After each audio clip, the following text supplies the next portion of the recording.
The following program is rated TV MAL. It contains strong language and is intended only for mature audiences.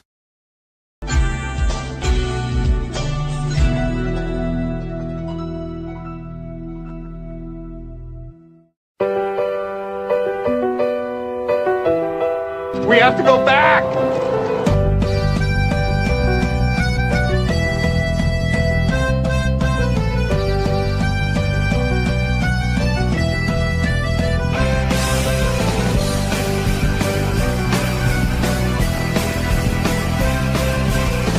I'm Steve.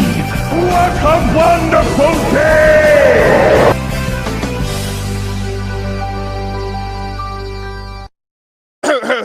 Excuse me, my fucking cough is still very bad, but now my allergies are coming back, so you're gonna have to excuse me. Now, Jared, Yes. I'm gonna ask you something. Uh-huh. Well, not even ask you something. I'm demanding this. You gotta review the movie last week. You gotta review it right now. You weren't there. You watched it. Right now? Yes, right now. Yes, right now. We need to wait for Chad. He could be here in 5 minutes. Let's stall for time. Okay, so last week you guys reviewed Bring It On, and I was supposed to be on here. I actually watched the movie, and then things came up and stuff, and I just didn't come on. So the thing was, I think I had first heard of this movie, and I think, or I could be wrong. Tell me if I'm wrong, Victor. All right. This might have actually been on either the Spider-Man 1 or Spider-Man 2 DVD. That doesn't make sense because those are Sony titles. This was Universal, damn it. Oh, I swear I saw the trailer for this movie. I swear to God, no, it's not on there. No, why would they I know Kirsten Dunst is in both, but like, I don't think Sony would want to cross-promote with Universal unless they're co-producing a film together.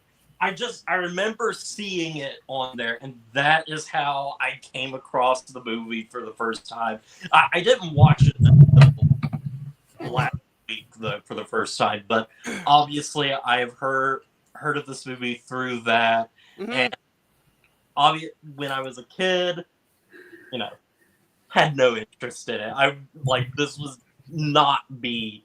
Yeah, it wasn't me either. Probably 10 years ago. But I wouldn't be caught dead watching that 10 years ago. Yeah, no, there's a lot of things that I'm just like younger me would not watch at all. But Victor has fun with this movie, so I was like, you know what, might as well. There's some things that I've watched that are kind of in this vein that I've enjoyed. And you know what? I came away from this movie having quite a good time, and it's kind of nice seeing because I haven't seen a lot of early Kirsten Dunst. What early would you see? Early with Vampires 1, but what else is the other? Like Jumanji. Well, yeah, that. What about Small Soldiers? I have not seen Small Soldiers, and I've seen that good. and stuff like that. I haven't seen it yet. But after that, it goes to I have seen Spider-Man. So there's this little in between of Kirsten Dunst that I think that Bring It On is the beginning of her prime years. I do believe that. And you can kind of it's weird seeing her in this because obviously her career she already had a career at that point at such a very young age, but I feel like Bring It On obviously isn't the hit into the main as big of a hit into the mainstream as Spider-Man was, but it is the beginning. It is really the beginning of Kirsten Dunst. Truly is a deal and a star, and she's going to be in a lot of things, and everybody is going to know her name for now. Yeah, even though he's overanalyzing her career like I would. She's great in this, though. Let's get to the point with the performance now. We're not going to analyze her career. I already did that. No, oh my gosh. Yeah, for 4 hours. She's so much fun in this movie. I need to rewatch it, I will say, but I just overall had a really good time with it, and I also almost kind of like agree with Soren's little quip of a review on Letterboxd that it's like it is kind of a nothing movie, but I feel like it's so fun and likable in what it does, and yes, I don't know. I really like its energy. And who is the director? Peyton fucking Reed. Okay, what? Yes, it's Peyton Reed. Oh, yeah, that's right. Oh my gosh. Okay, yes. Yes, the guy who later gave us MODOK gave us this. The guy who somehow has a bigger head than Dim Membrane. You know, after watching, like, obviously I know, Ant-Man became his movie, kind of. But, like, Yes. after watching Ant-Man and even Ant-Man and the Wasp and stuff, it's like, this movie makes a little bit more sense, I think. Yeah, and not only that too, like you have to he was at this career, like this is his directorial debut, at least in terms of theatrical films. He'd done made for TV movies, but this was his directorial debut, Also, at least in terms of theatrical. This movie I like that feels very it feels very indie to it, and I think it's because, Indie? I don't really see it being that indie. At least it doesn't feel to me like an indie. but I don't know. I guess it's just like it's nice having like a nice mid-budget kind of. It's actually very small budget. The budget was only $11 million. Yeah, I think that's maybe where like I'm getting some of the endiness from, just because it's not like what we're so used to. Yeah. Like I thought this movie had a bigger budget actually for a long time. Like at least $20 million or 30. Yeah. I'm trying to think because it's like it has been like a week since I've seen the movie. I can probably help you. Let's talk about the fact like this movie is about white people stealing from colored people. Even though there's one Asian on the fucking cheerleading team. But yeah, so the movie deals with social issues. Yes, it deals with social issues, but it does it in a realistic and natural way. Unlike Christmas 2019, Charlie's Angels 2019, and he's based on 2019. Way that the early 2000s would allow at that time. Yeah. But, I like how those issues are, really important, and I think actually, putting them in, like I'll call it, cheerleading is a sport. I guess it's a sport. Yeah, putting it in that kind of what's the word I'm looking for? Environment, kind of where like cheerleading can be considered a very like toxic kind of. Yeah, look at that one Netflix show. I forgot what it was called, but it showed cheerleading as fucking toxic. Oh, well, yeah, I think of even like a show like Yellow Jackets that's on, which is about a girls' soccer team that's basically Lord of the Flies. Those girls are mean and angry and toxic and everything, and it's just like something about like sports like really brings out some of the worst in people. Keep Yellow Jackets in mind. It's going to be important for my topic later. Hey? Not the show itself, but one of the stars. But no, overall, I think Bring It On is an incredibly fun movie that I could see myself rewatching. This was like, if I watched this movie like actually when I was younger and liked it and stuff, and it was on TV and stuff, I would probably sit down and watch this and everything.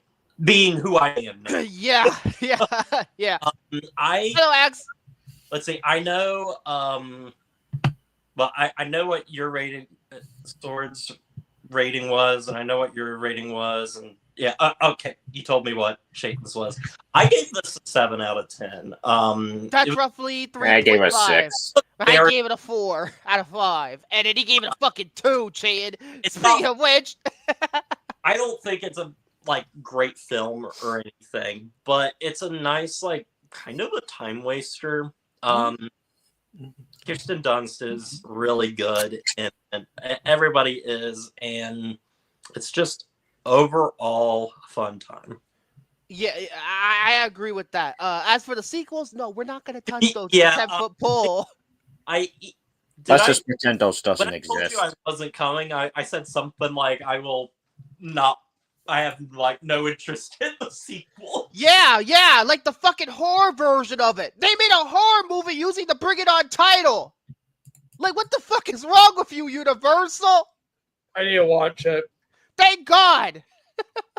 No, I need to watch it. No, because you're gonna say it's better because it's horror, because you're a biased prick. No, some of my movies that like my overrated list are actually gonna piss off. I agree. That trailer was awesome. Oh, So I didn't see the Lilo and Stitch. The only trailer I saw this week was The Life of Chuck. Looking forward to it. Oh yeah, that one looks good too. Freakier Friday looks interesting too. I don't know what they're gonna do with the concept of Freakier Friday. I really don't know what the fuck they're gonna do. I haven't seen that trailer. But like, Life of Chuck looks fucking fantastic. Yeah, because it's Mike Flanagan. Of course, I'm biased with Mike Flanagan. I do love that trailer. Mike Flanagan, Ari Aster, those are my people. Boo, Heart and Ari Aster, soul not of- Mikey. The heart and soul of Mike Flanagan. Yeah, that's what the trailer said. The heart and soul of Mike Flanagan. This is his first drama, so everybody knows Mike Flanagan's like just he's kind of created a new brand of horror, really. I mean, even though this isn't a horror film, but like just like kind of emotional horror. yeah. And obviously it's very much to my taste. Like fucking Hush was good. That was the first Mike Flanagan movie I ever saw. But really, what kicked it off for me was Dr. Sleep. That really did kick it off for me. My love of the guy.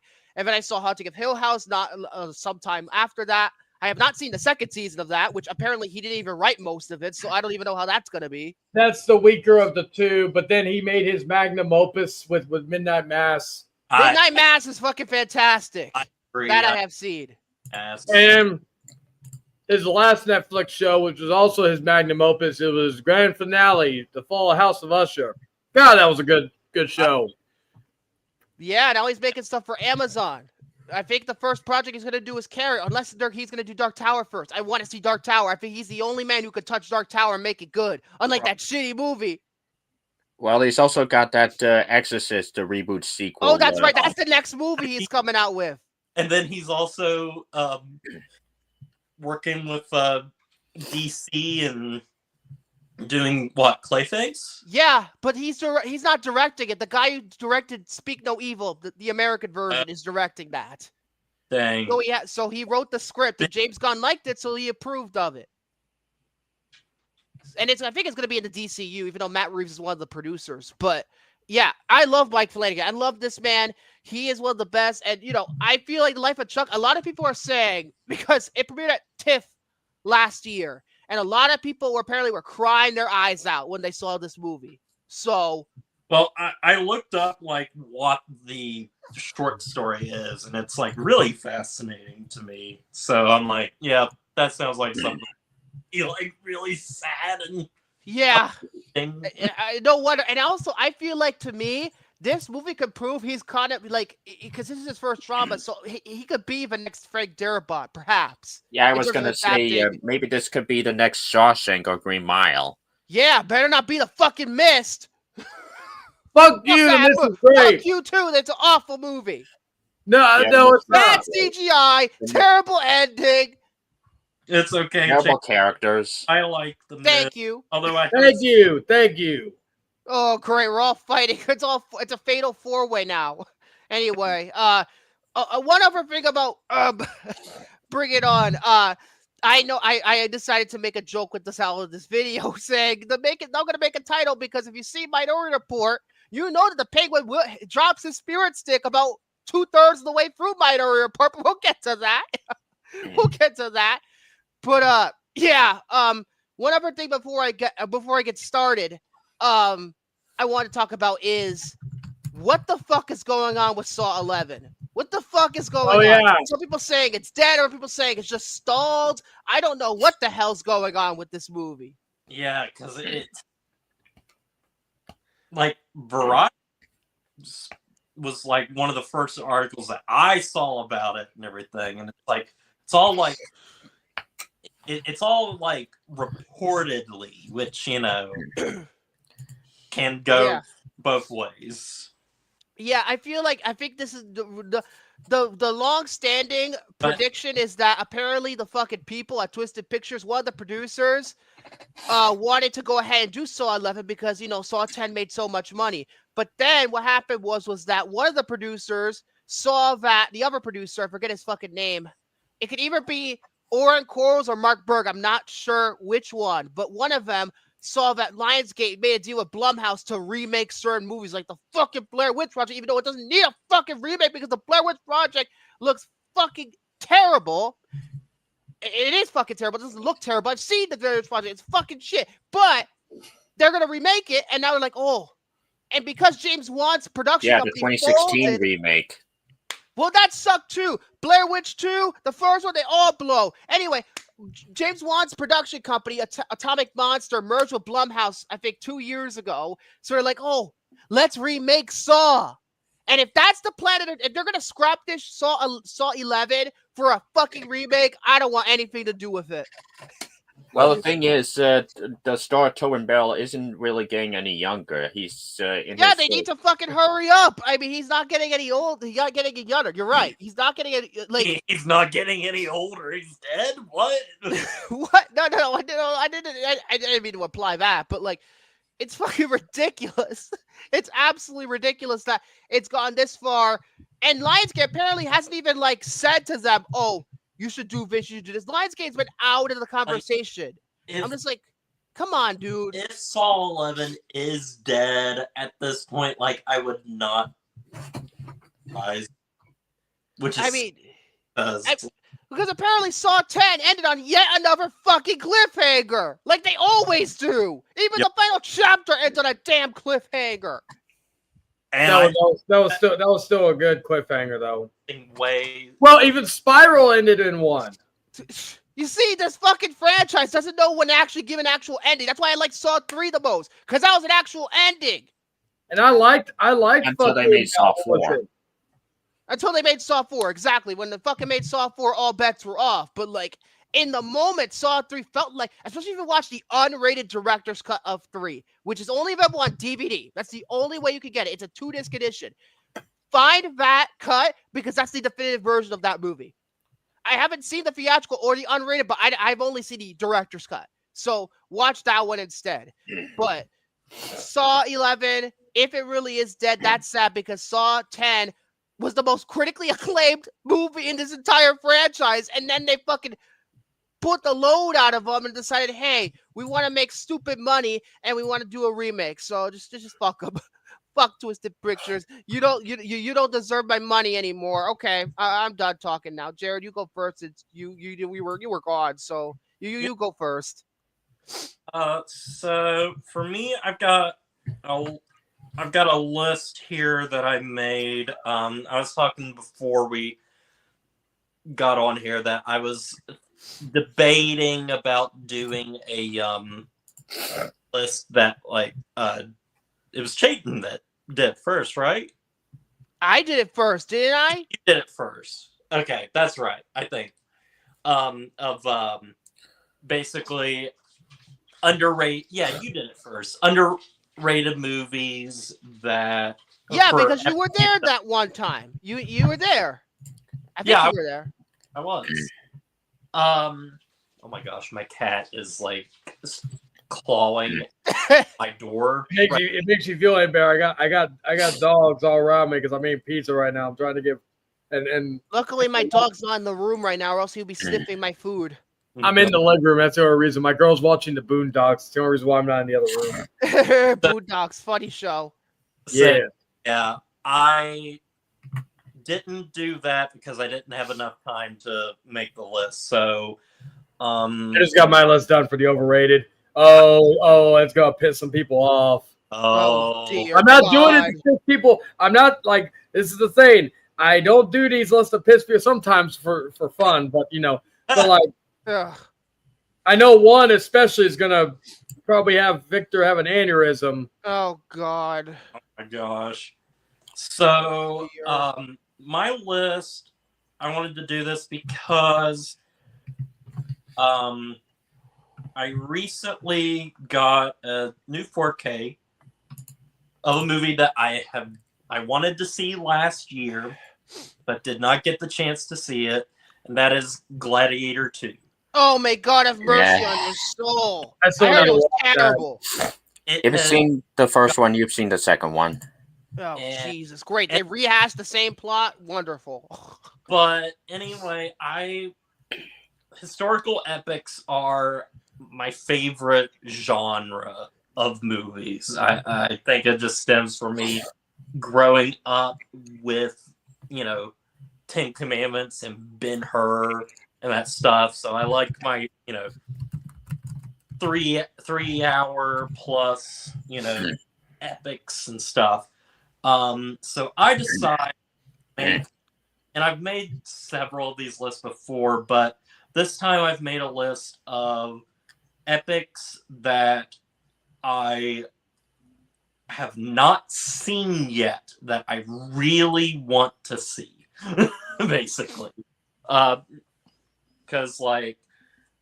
these are just movies that I just haven't gotten around to seeing that have interested me for a long time, but I don't have a lot of time on my hands.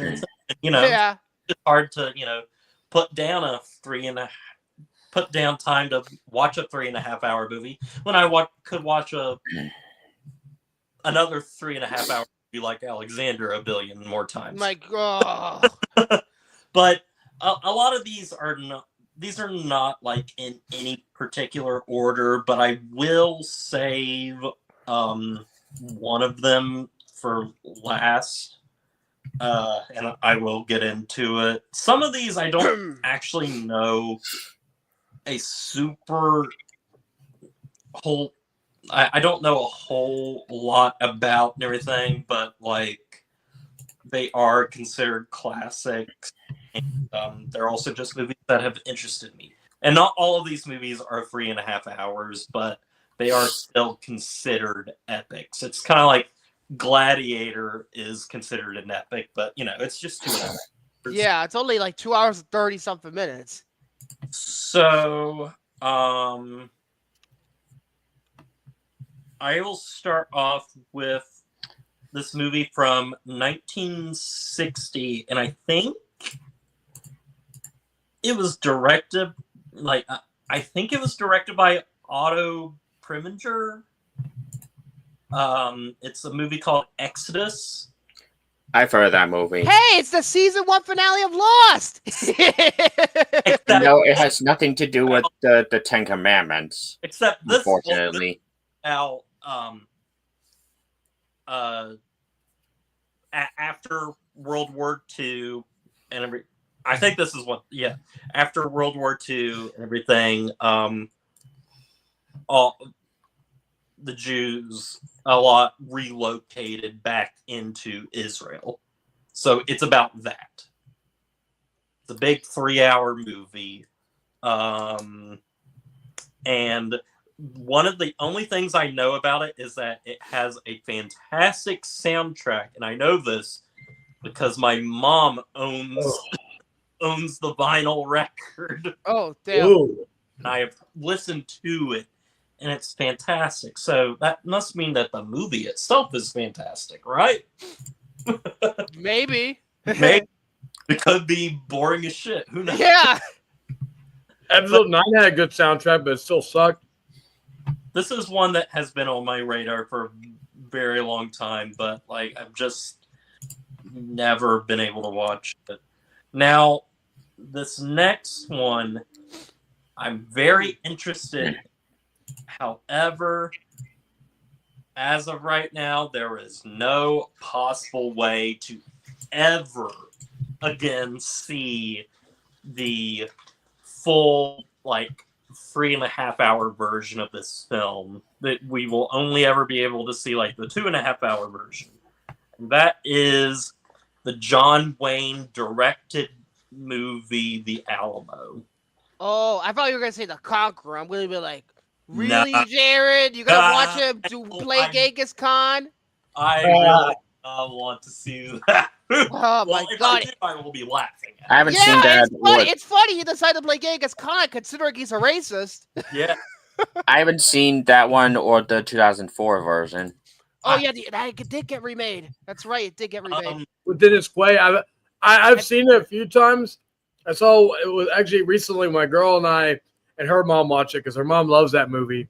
Mm-hmm. Oh, and Billy Bob Thornton. And of course, I'm a San Antonio native, so I would know about the Alamo. Yeah, I was about to say, I'm like, and it's one of the biggest box office bombs of all time. he can't. Yeah. He can't. Fuck you, San Antonio, for not seeing that movie. And yes, folks, we do remember the Alamo. Because he is at the Alamo. Here's the thing, though. It's funny because San Antonio didn't show up for the Alamo, yet fucking West Virginia showed up for We Are Marshall. That's probably 2/3 of why how much that movie made. Yeah. I was gonna say, like I think there's only like a few people in this community that have ever been to the Alamo outside myself. Dragon, who I don't know if you interacted with, and then fucking Mr. Dirt Mason, and that's it. I think. I've been to the Alamo. Oh wait, I've been to Alamo Draft House. I haven't even gone to Alamo Draft House. It's good. It's good. Back in 2014, I visited San Antonio for vacation. Yeah, come up here. We'll review. We'll review The Mist together. Oh, for fuck's sake, make God. Well, hey, Morgan's dad lives in San Antonio too. Oh, jeez. All right. Watch The Mist on 4K. Have a good old time, and then we'll have to put. Yeah, watch that shitty final scene in 4K. Let the CGI look even worse because it's on 4K. Oh, Victor, is that y'all haven't reviewed that movie yet, right? Don't get started with ideas, Peyton. You don't want to make me angry. I'll just have to put that in. If it lands on my picks again soon, I'll have to put that as the next movie. Jesus Christ. Anyway. Before there's fucking Shawshank. Before we even do fucking Shawshank, he wants to do The Mist. Jesus Christ. So yeah, the thing with the Alamo is it had a roadshow version that was 3.5 hours, but then the version that became readily available was 2.5 hours, and then the roadshow version it became a lost film, and then somebody eventually found it, and they did a laser disc version, and the laser disc, I think something or whatever got messed up with that, and I think you can kind of find it, but it's in like really bad 480i. It's fucking Laserdisc. It's not gonna be HD. Yeah. So that's sad about it, and apparently, like, you can't do like any restorations to like even the like 2.5 hour version because the film negative is so deteriorated. So it's so sad. So you'll have to watch shitty quality no matter what. Yeah, we have to watch it every shitty quality. Next is an epic that I was never aware of until, of all people, Victor's favorite, Patrick H. Willems. Fuck me. He did a video on Warren Beatty. Oh, fucking Dick And- Tracy is what you're gonna say, Dick Tracy? No, Reds. It's a Reds. it's Reds. Oh yeah, that's I a think- really good movie. About this Either film. that or Raiders should have beaten Chariots of Fire. Chariots of Fire, only known for the damn music. That's all. That's all people remember it for. Yes, exactly. I know nothing about Reds except for Warren Beatty made it. It was a passion project, and it's a 3-hour, maybe a war film. I don't know. I think it's a war film. I think it deals with the Russians or something. Yeah, probably with it being called Reds. It has to be because it has to be about the I've heard of Soviets. fucking it. And I've heard of fucking ugly Reds. Or fucking ugly Reds. Jesus Christ. and then speaking of another war film, I have always wanted to see this just because it kind of covers the whole event of this tragedy, but Tora Tora Tora.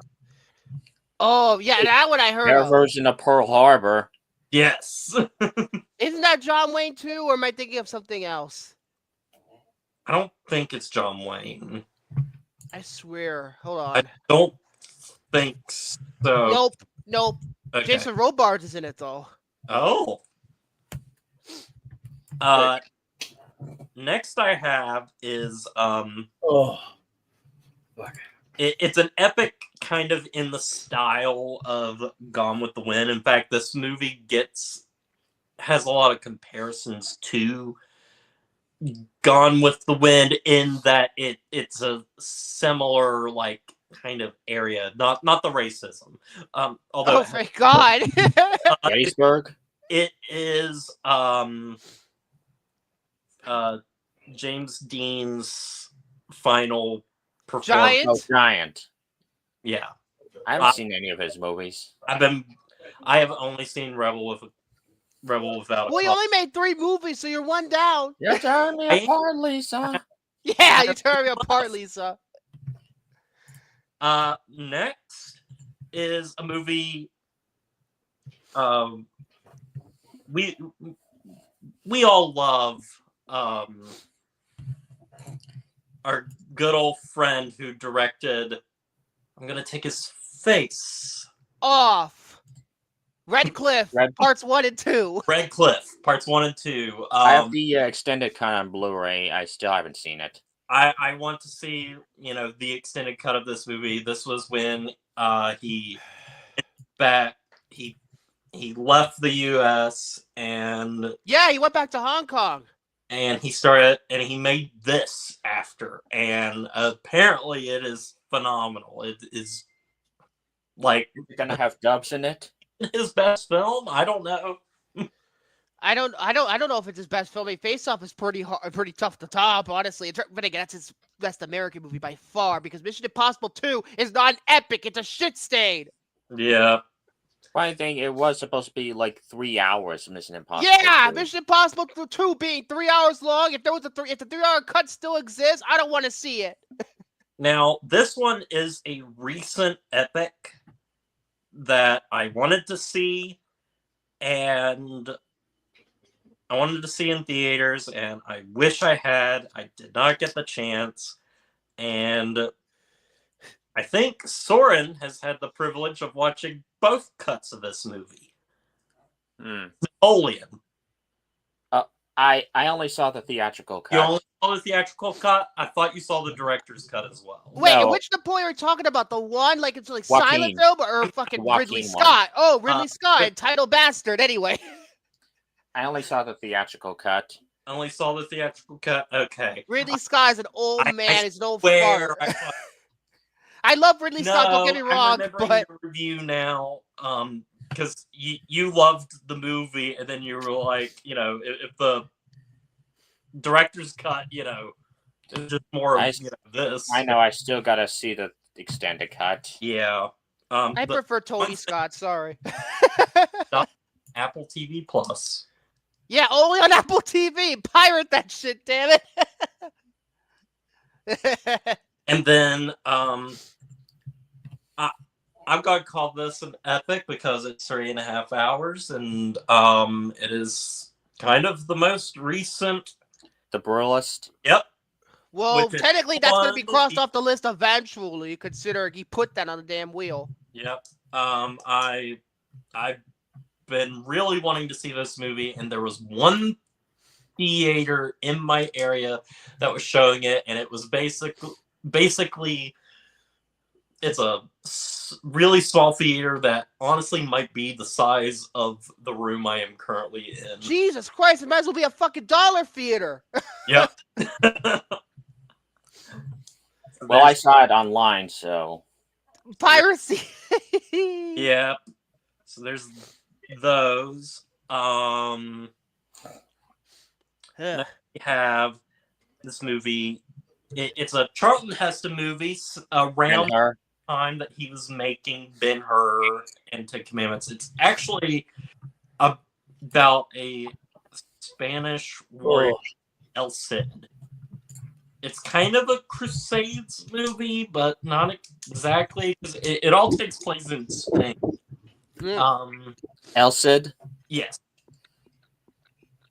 I've heard of that movie. I haven't seen it. I heard about it like when I was in high school, and it's always been on my radar, but I've never seen it. I don't hear anybody really talk about it. It looks and it has like good reviews and stuff, but it seems to be one of those that's kind of forgotten.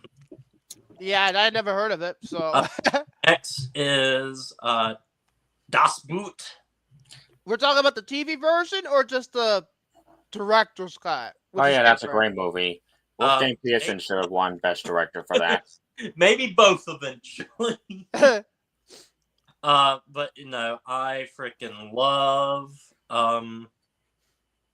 Troy. Huh? Troy by the same director.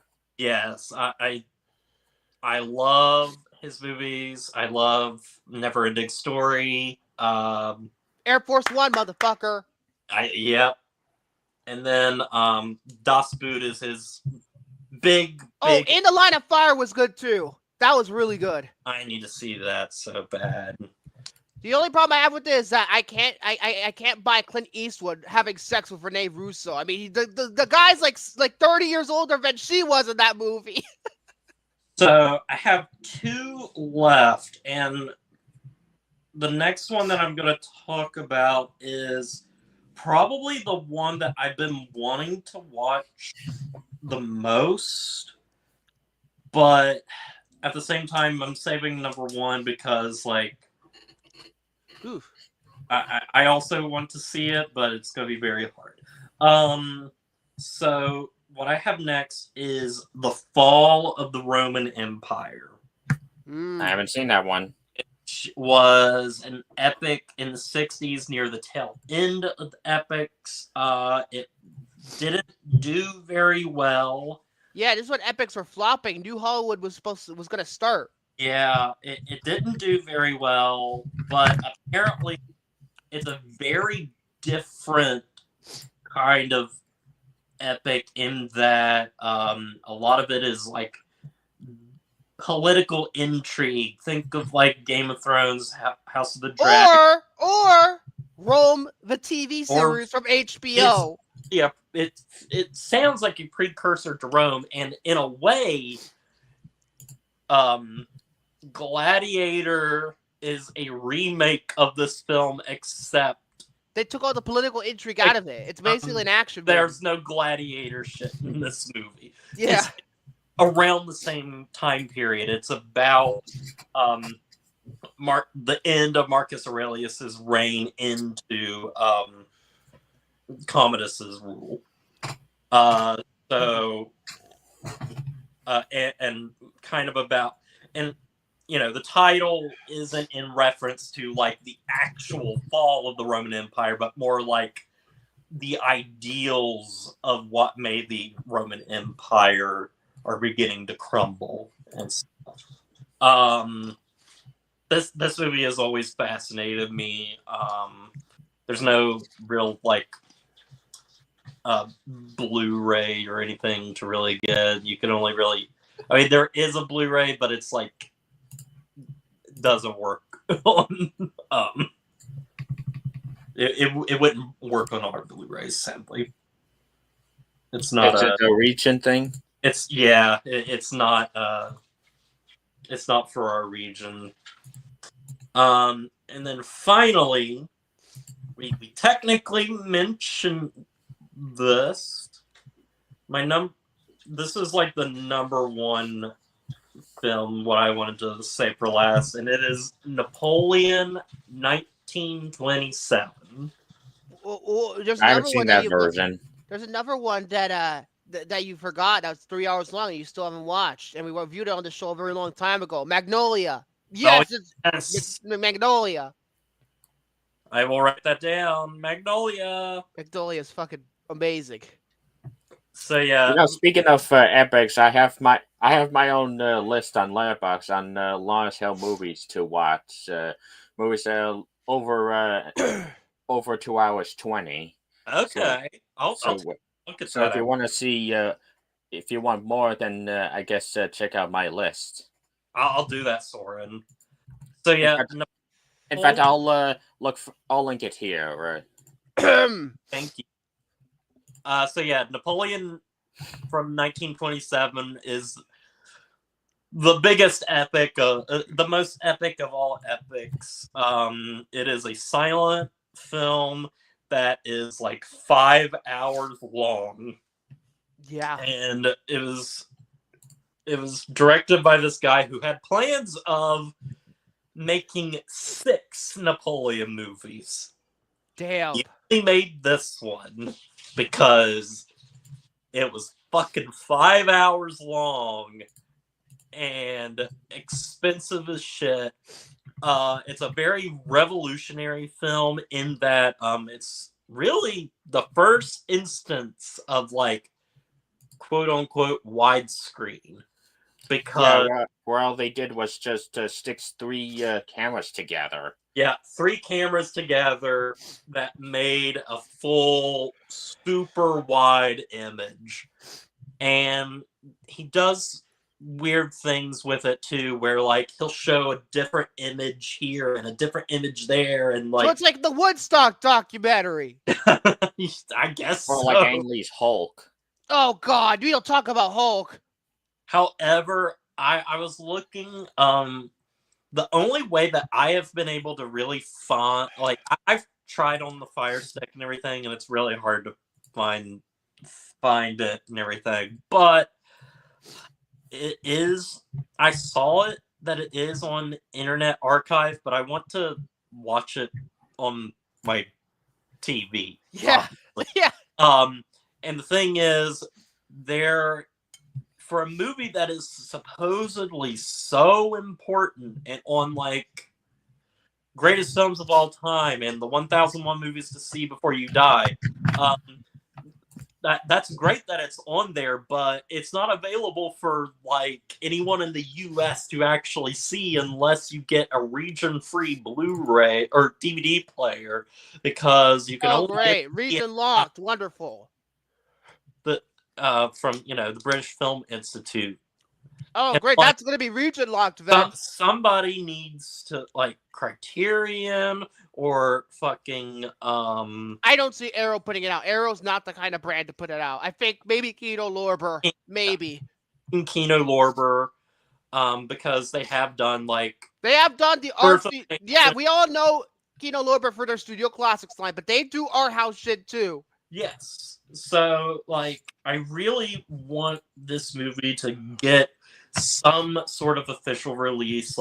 I will take a DVD, because, it is a fucking silent film. It is. Come on. Those movies are, even cleaned up and everything, they are pretty hard to look at sometimes.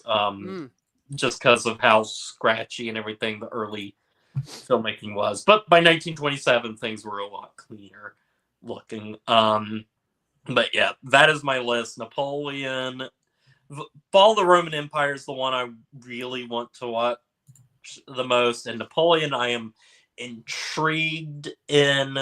I just need to find a way to fucking watch it. Yeah. Oh dear. That's it. Yep, that is it. Whoa, what the fuck? What is this, Sword? This link you just said. Well, apparently, I looked in this site called Just Watch, and apparently I found this really obscure website called darkroom.film, and apparently that's showing the full movie.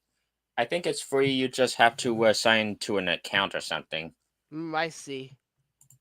I've honestly thought about, because I did this with The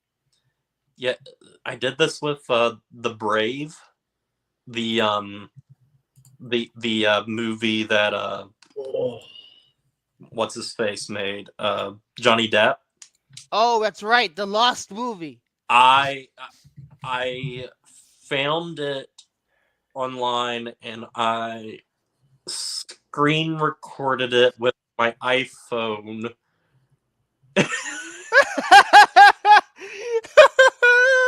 It's like fucking Don's Plum, the one that Leonardo DiCaprio and Tobey Maguire don't want you to see. It is. Or Empires in the Deep. Good God. It is on my dad. It is on my mom and dad's computer back at their house, but I have put it on a DVD. Okay, you know Maybe what? put it on Internet Archive for archival for it. Maybe put it on. Maybe you make a quick buck. Maybe. Anyway, I guess I'll go next. I have 2 reviews for you. They're both my first 2025 movies. One of which Jared has seen and has talked about. I'm going to do that one first because these movies have a trend. These movies supposedly have bad marketing to them. I'm going to use this first one. I will agree it's kind of badly marketed. The other one, I don't think so, and I'm going to get to that in just a moment. But first of all, let's review Steven Soderbergh's. It's not even his latest anymore. Black Bag's already out. It finally came out. And I heard it's fucking incredible. I heard it's excellent. It's like the best reviewed movie of the year so far. We're talking Presents. We're talking Presents. And because of Jared's enthusiastic review, I figured, hey, you know what? I'll give it a try. I love Steven Soderbergh. Everybody knows that. I love David Koepp. And, I give it a shot. Going into the marketing now, I don't know if Neon's approach was the appropriate way to do it, but at the same time, watching this movie, I don't know how you could fucking market this movie. I don't know how you could do it, considering if they would be truthful, this movie would have flopped. If they would be even truthful to what the movie actually is. By the way, no, this movie is not a horror film. Let's keep that up front. It is not a horror film. It is a family drama movie that is shot in the first person. I thought Steven Soderbergh used a drone for this movie, but apparently he didn't. He used a Steadicam, and the reason why, when because in the perspective of the ghost, but the reason how it could get behind, because, with you holding a Steadicam, you're running up the stairs back and forth. Most of the time you'll hear the sneakers walking up the stairs. And especially considering that Steven Soderbergh was not only DP, he also operated the camera for this movie. He edited it under a pseudonym. He shot it under a pseudonym. And I believe the same pseudonym that he shot the movie with was the camera operator. He likes to use pseudonyms, just like the Colin brothers like to use a pseudonym whenever they edit their own movies. But I did not know that, actually. Yeah, they used, I forgot the name of their pseudonym right now, but what he did was he wore slippers so you wouldn't hear him going up the stairs, and the camera's going up the stairs when he's walking, and zooming in on the people. Like, he actually used one Steadicam and he wore a bunch of slippers on the set. So that's interesting. I feel like this movie, it has more in common in terms of another David Koepp script. this has a lot of common with Panic Room. Now, Panic Room is a completely different thriller type of movie. But what I mean by this is that Panic Room was a very lean thriller. It's basically the basic elements of a thriller film. That's what Panic Room is. It's just elevated by David Fincher's direction. This is a family drama to its core with the essentials, but it's expertly directed by Steven Soderbergh. Like, I think the directing is the best part of this movie. I think it's unique. It's unique. Whatever you like if you like the film or not, you can't help to say that it's unique. I've never seen a film quite like this before. I think in terms of movies that are shot in the first perspective, I think this is the best one they've made. I really do think so. And what I like about it is that not only, because it could obviously be such a gimmick, right? It could have been just a gimmick movie with just a ghost. Gimmick. Yeah, it could just be just a gimmick movie, but I think what makes it work is that there's a good story behind it. I mean, I wish I could, like, this movie is about essentially a family becoming more and more dysfunctional and broken as the movie goes along because of this damn ghost that's in this house, sort of. But they're also dealing with their own issues. The mother, played brilliantly by Lucy Liu, especially in the final scene. I think she's a standout. But she plays, the mother has like financial fraud. I think the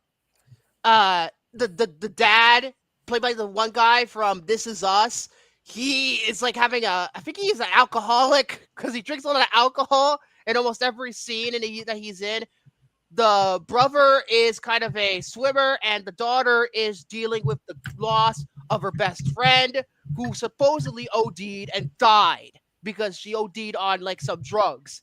And she's like acting out and meeting with this one kid who's the brother's best friend and fucking him while the parents aren't around. It's just about this broken family just breaking just further and further apart, and it's about their dynamic. This movie's about their dynamic. So I think the performances are really are genuine and natural, particularly the dad. The dad is like the best actor in the entire movie. He is truly, especially there's this one scene where he tells the daughter a story about his mother. That's a great scene. That's just a great scene. And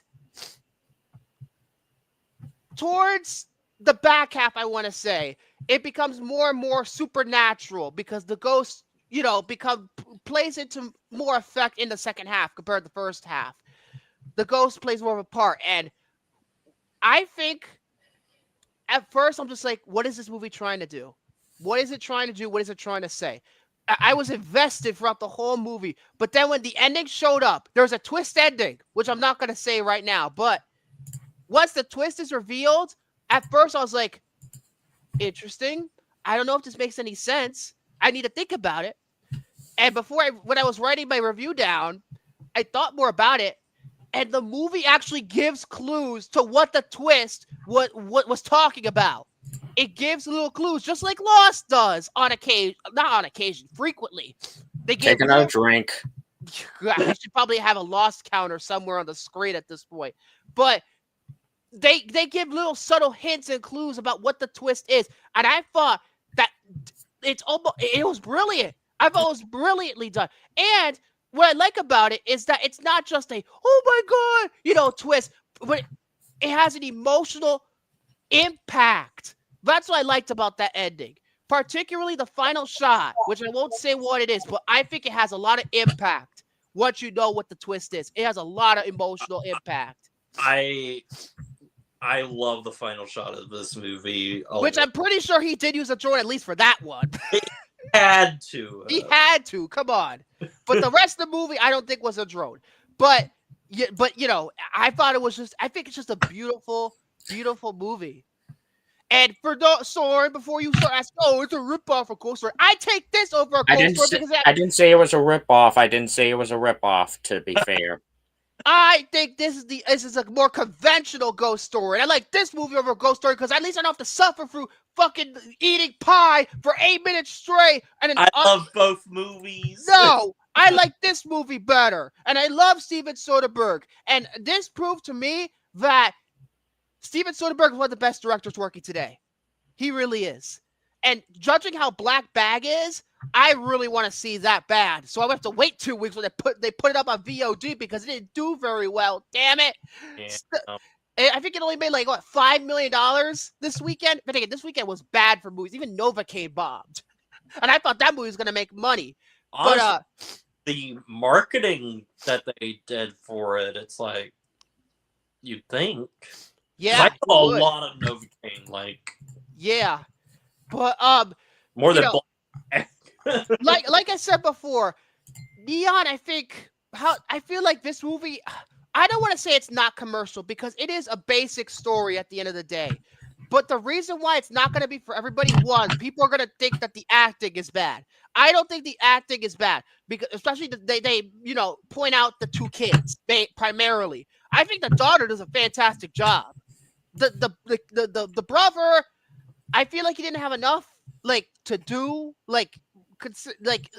there's a development of his character, but it's not like he has a scene where he has an emotional, oomph to his performance. But I think the rest of the acting is fucking fantastic. I think it's real good. And there's this one character who's this, the boyfriend of the girl, and he's like a fucking drug dealer. And there is a twist involving his character, which I technically did see coming. But what you find, because the thing about it is, one of the flaws is that it's too predictable. I pieced most of it together in the first 30 minutes.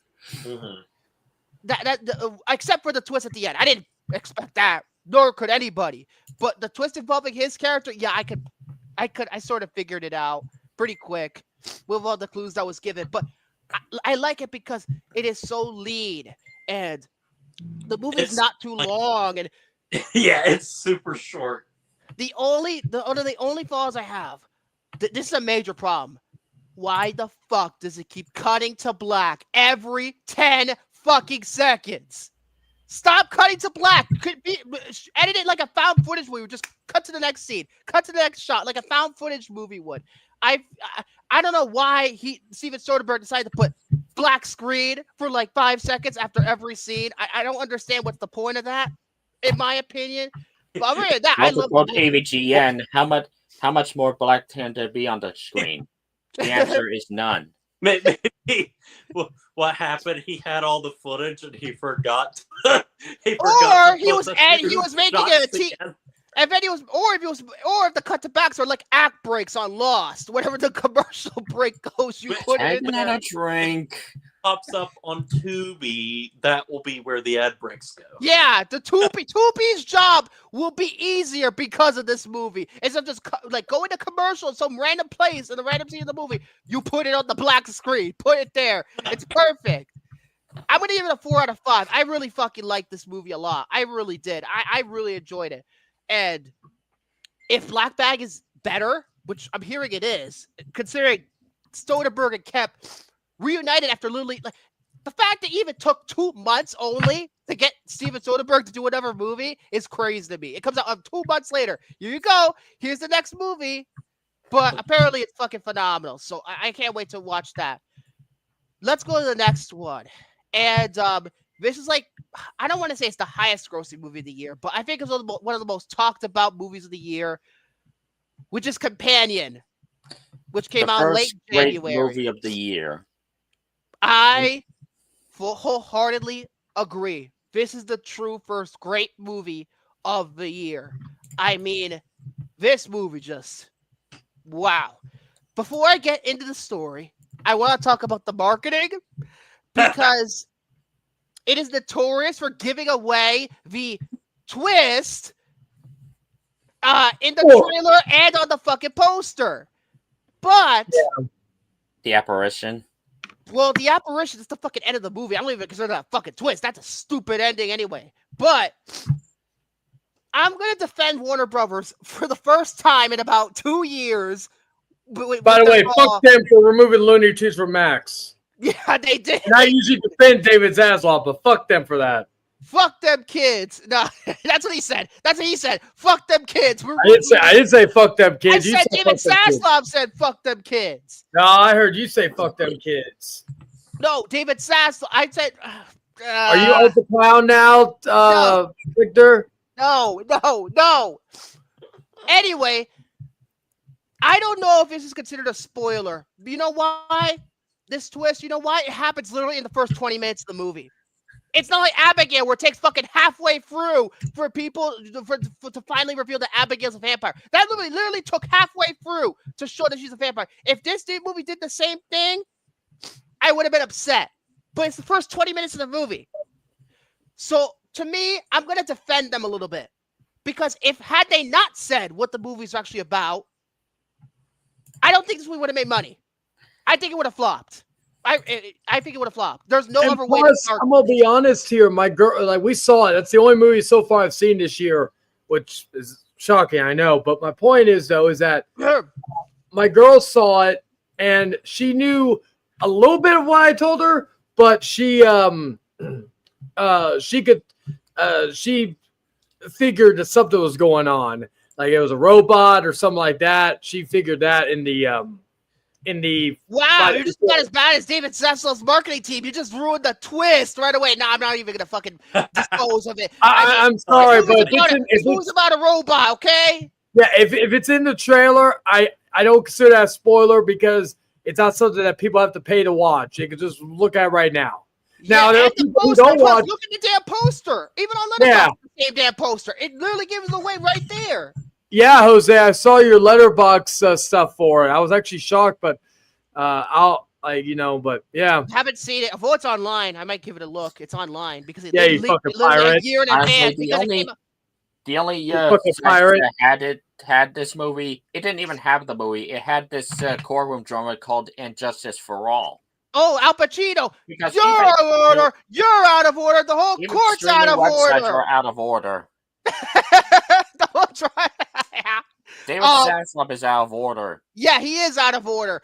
But yeah, this movie is about what amounts to a companion robot played brilliantly by Sophie Thatcher. Yellow Jackets. She's on Yellow Jackets. Remember I said, yeah. I said this last week. I saw Heretic, and I thought the movie was just okay at best. I think the script was kind of up its own ass, but one of the best parts about it was her performance. She was phenomenal in that damn movie, and I think in this movie, it proves she is a fucking star. Oh, Victor. Yeah? Victor, after you're done, let Soren go. I gotta take care of something real quick. Okay, but she's a fucking star. Like, she's fantastic in this movie. Keep going, I'll be right back. Oh, everybody's fucking leaving every time. Everybody's back. But she's fantastic as Iris, and the robot who Jack Quaid gets. You know, Jack Quaid's character is her boyfriend, and let's just say if I don't even know if there's even okay. I have to get to a positive straight out of the gate before I say anything more. What I like about this movie is that, sure, like the first 10 minutes, I was starting to put the pieces together. Like, oh, this is obviously, even at the opening, this is not a spoiler because it's in the opening scene where she has a narration. She says the best day of her life when she saw Jack Quaid's character, and the best moments of her life were when she met him and when she killed him. That's the opening scene. I'm not giving anything away by saying that. It's literally the first 2 seconds. That's a really good hook. That's only the first 2 seconds. But with Jack Quaid's character, who's, oh God, do I have to say what his name is? Oh God. Here's his name. Here's his name.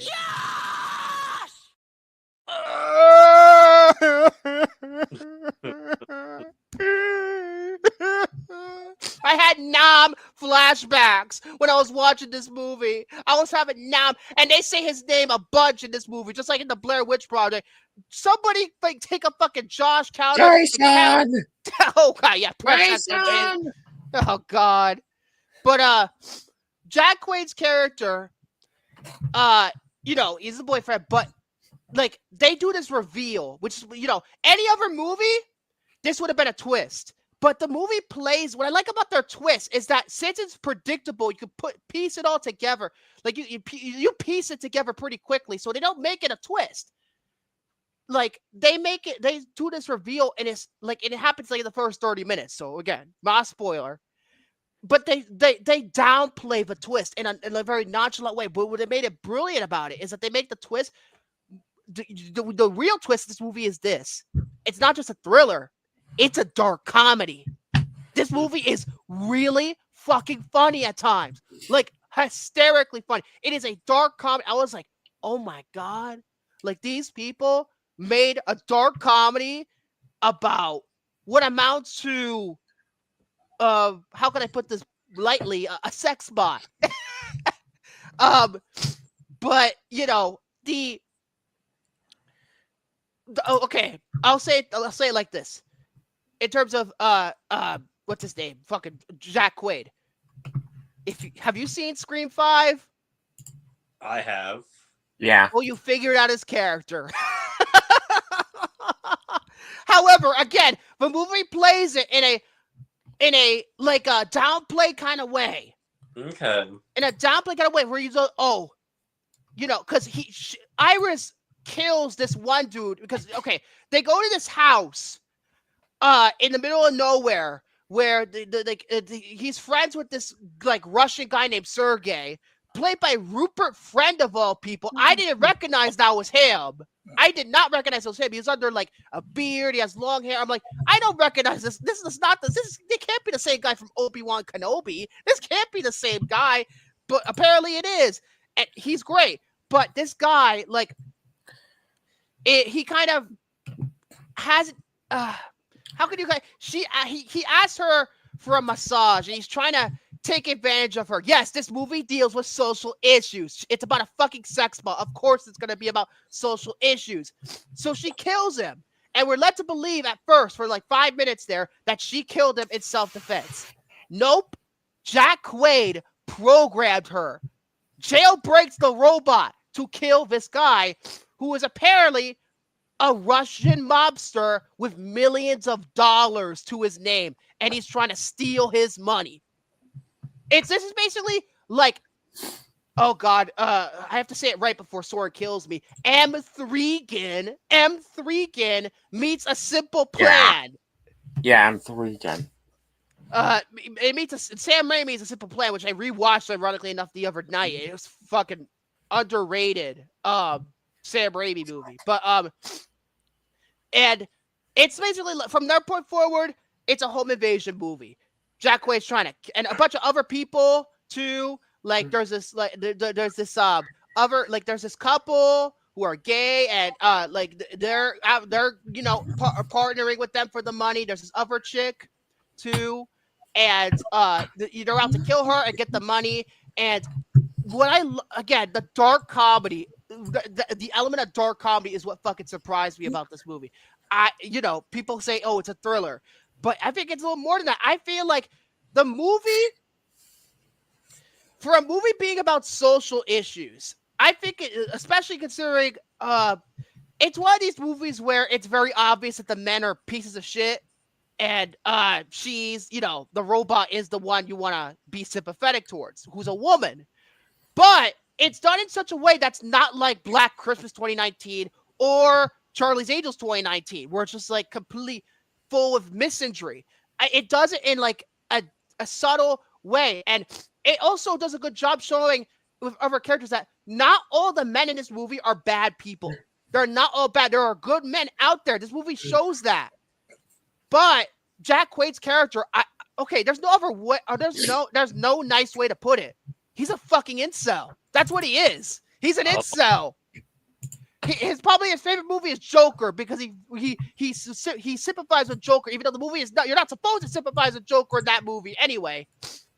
But he's basically a fucking incel. He's playing an incel, and he is fucking hilarious at being an incel too. Like there's several scenes of him that are so fucking funny, and it's basically a takedown of incels, and which leads me to another point that one of the most popular reviews on Letterboxd what I really don't understand.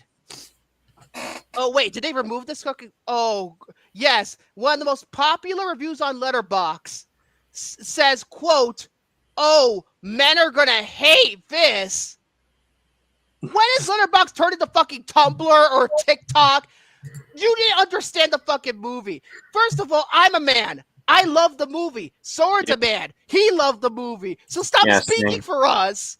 Secondly of all, this movie shows that there are good men out there. The movie criticizes men. Yes, it does. But it also shows good sides, like particularly with one of the gay guys, like who is actually kind of likable in some regards, even though he's used by Jack Quaid and the other people to do bad things. But at the end of the day, he is a good person, just like controlled by Jack. It's about control. That's what it is. It's about control. And it's about taking your own, being accountable for your own life. I guess that's the moral of the story, I guess. But unlike, say, Ex Machina, where it's a pessimistic view of robots or anything like that, this movie is a little bit more hopeful. And I liked about that. I really liked about that. I already mentioned Sophie Thatcher, but I have to say it again. She is a fucking star. She is brilliant in this movie. This movie will put her through the door with other movies. I mean, Heretic already did that, and Yellow Jackets certainly done that. But this is her best performance. But again, I haven't seen Yellow Jackets, so I don't know if I should comment. But in terms of her movies, yes, this is her best performance. And she was better on this and in Heretic, better than she was on Book of Boba Fett. Yes, she was on Book of Boba Fett, speaking of Star Wars, with a shitty British accent, might I add. She's American. She used a British accent. But she's fantastic in this fucking movie. If you're going to see this movie, see it for her. She is I think if the Oscars liked thriller/horror, like genre fare, and it came out in fucking October, she would have been nominated. But no, that's not how the Oscars roll, do they? That's not how they roll. Only October to December. Only October to December. And you can't get, especially considering with the last 2 years of the Oscars combined, you gotta show your tits and then you win Best Actress.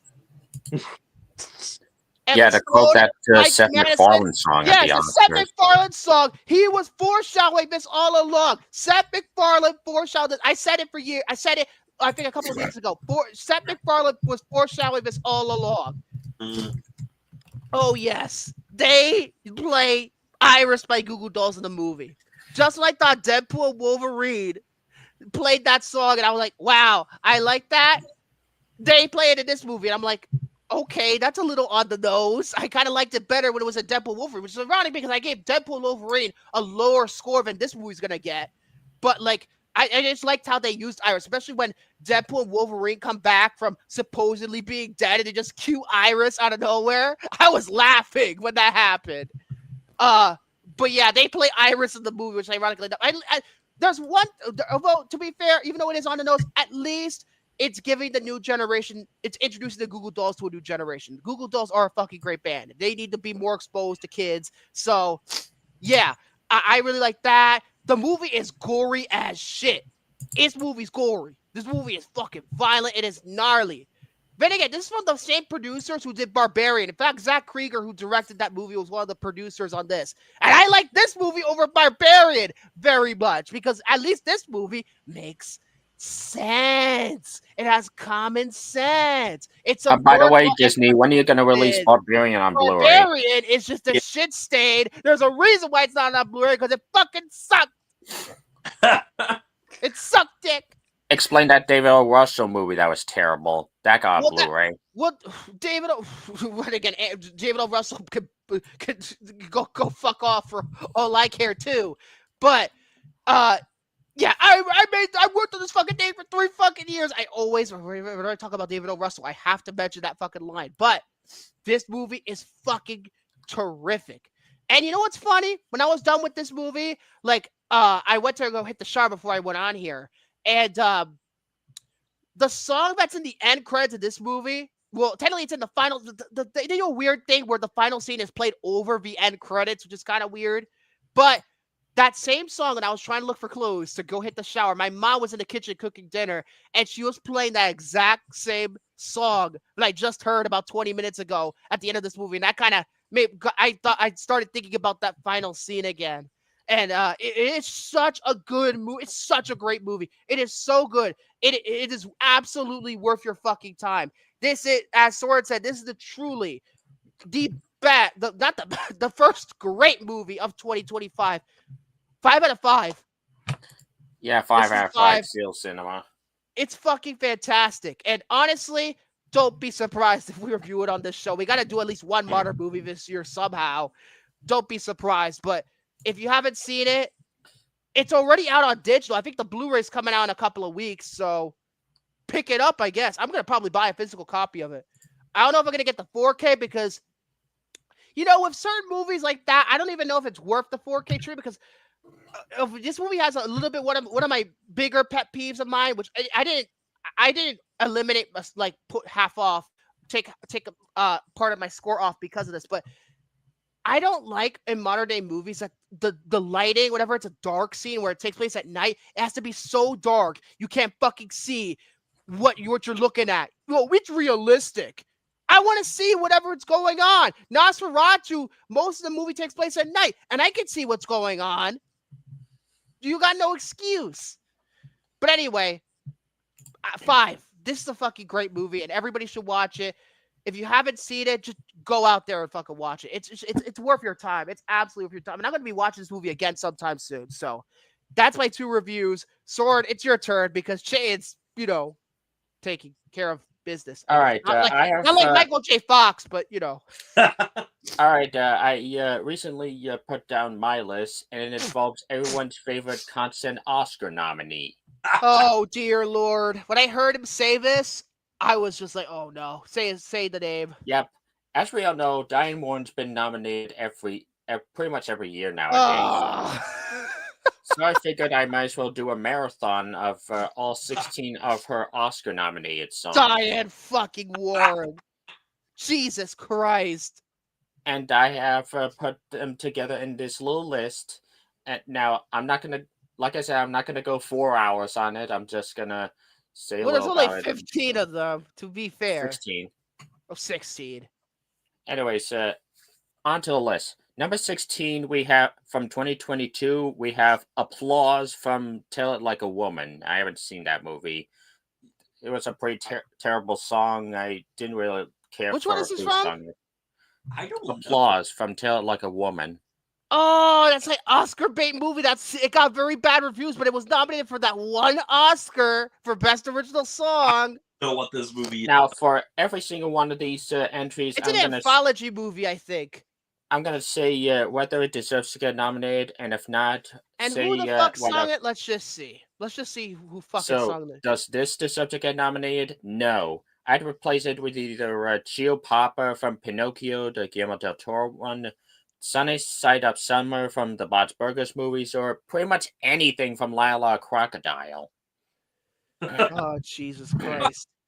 I forget. Number 15, Grateful from Beyond the Light, 2014. What the fuck? Oh, right. That's the one with, oh, fuck. Oh, God. It's like the movie about, it's for the director of The Woman King. It's the same director. Oh! Does this deserve to get nominated? No. I'd replace it with either The Hanging Tree from Mockingjay Part 1, Split the Difference from Boyhood, or we're doing a sequel from Muppets Most Wanted. What about Hero from Boyhood? Unless that was already an existing song. Oh, I don't know. I think that's already existing, but that's number 4. Because that was the song that most people associate Boyhood with. Boyhood.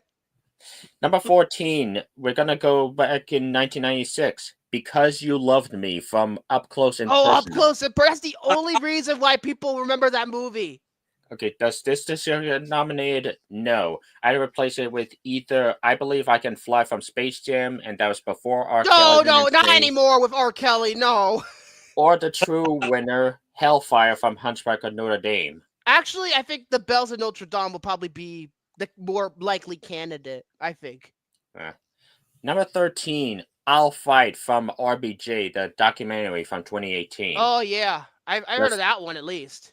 Does this deserve to get nominated? I've No. I'd but replace it with either Ashes from Deadpool 2, Sunfall from Spider-Verse, You Be Quiet, Victor, or Suspiria Ugh. from Suspiria. Fuck me. Number 12. Fucking Tom York. Fucking Radiohead sucks. Number 12, The Fire Inside from Flamin' Hot 2023. The fucking Cheetos movie.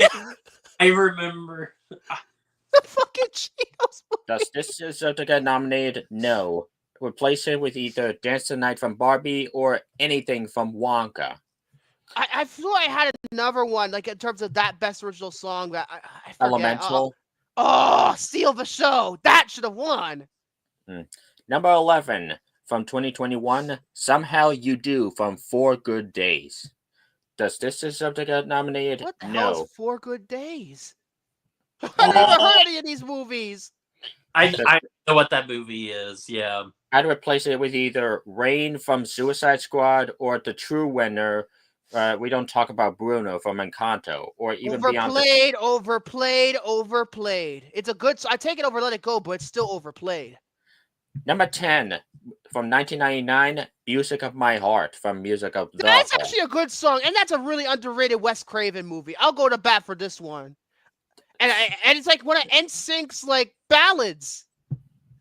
I'd replace it with either Beautiful Stranger from Austin Powers, Great Beyond from Man on the Moon. Oh, Great Beyond! That is such a great song. And Man on the Moon is such a great movie. I already love REM, but my God, that song's wonderful. Great Beyond or You're Where I Belong from Stuart Little. Oh, that one? I don't know about that one. I like the Mambo number 5 ripoff at the end of that movie, though. And yeah, Jose. Peaches. Fuck that. God. Number 9, her most recent one, The Journey from 6888. Replace it with either Complex Repress from Challengers or Kiss the Sky from The Wild Robot. Kiss the Sky, is that the one with the montage in The Wild Robot?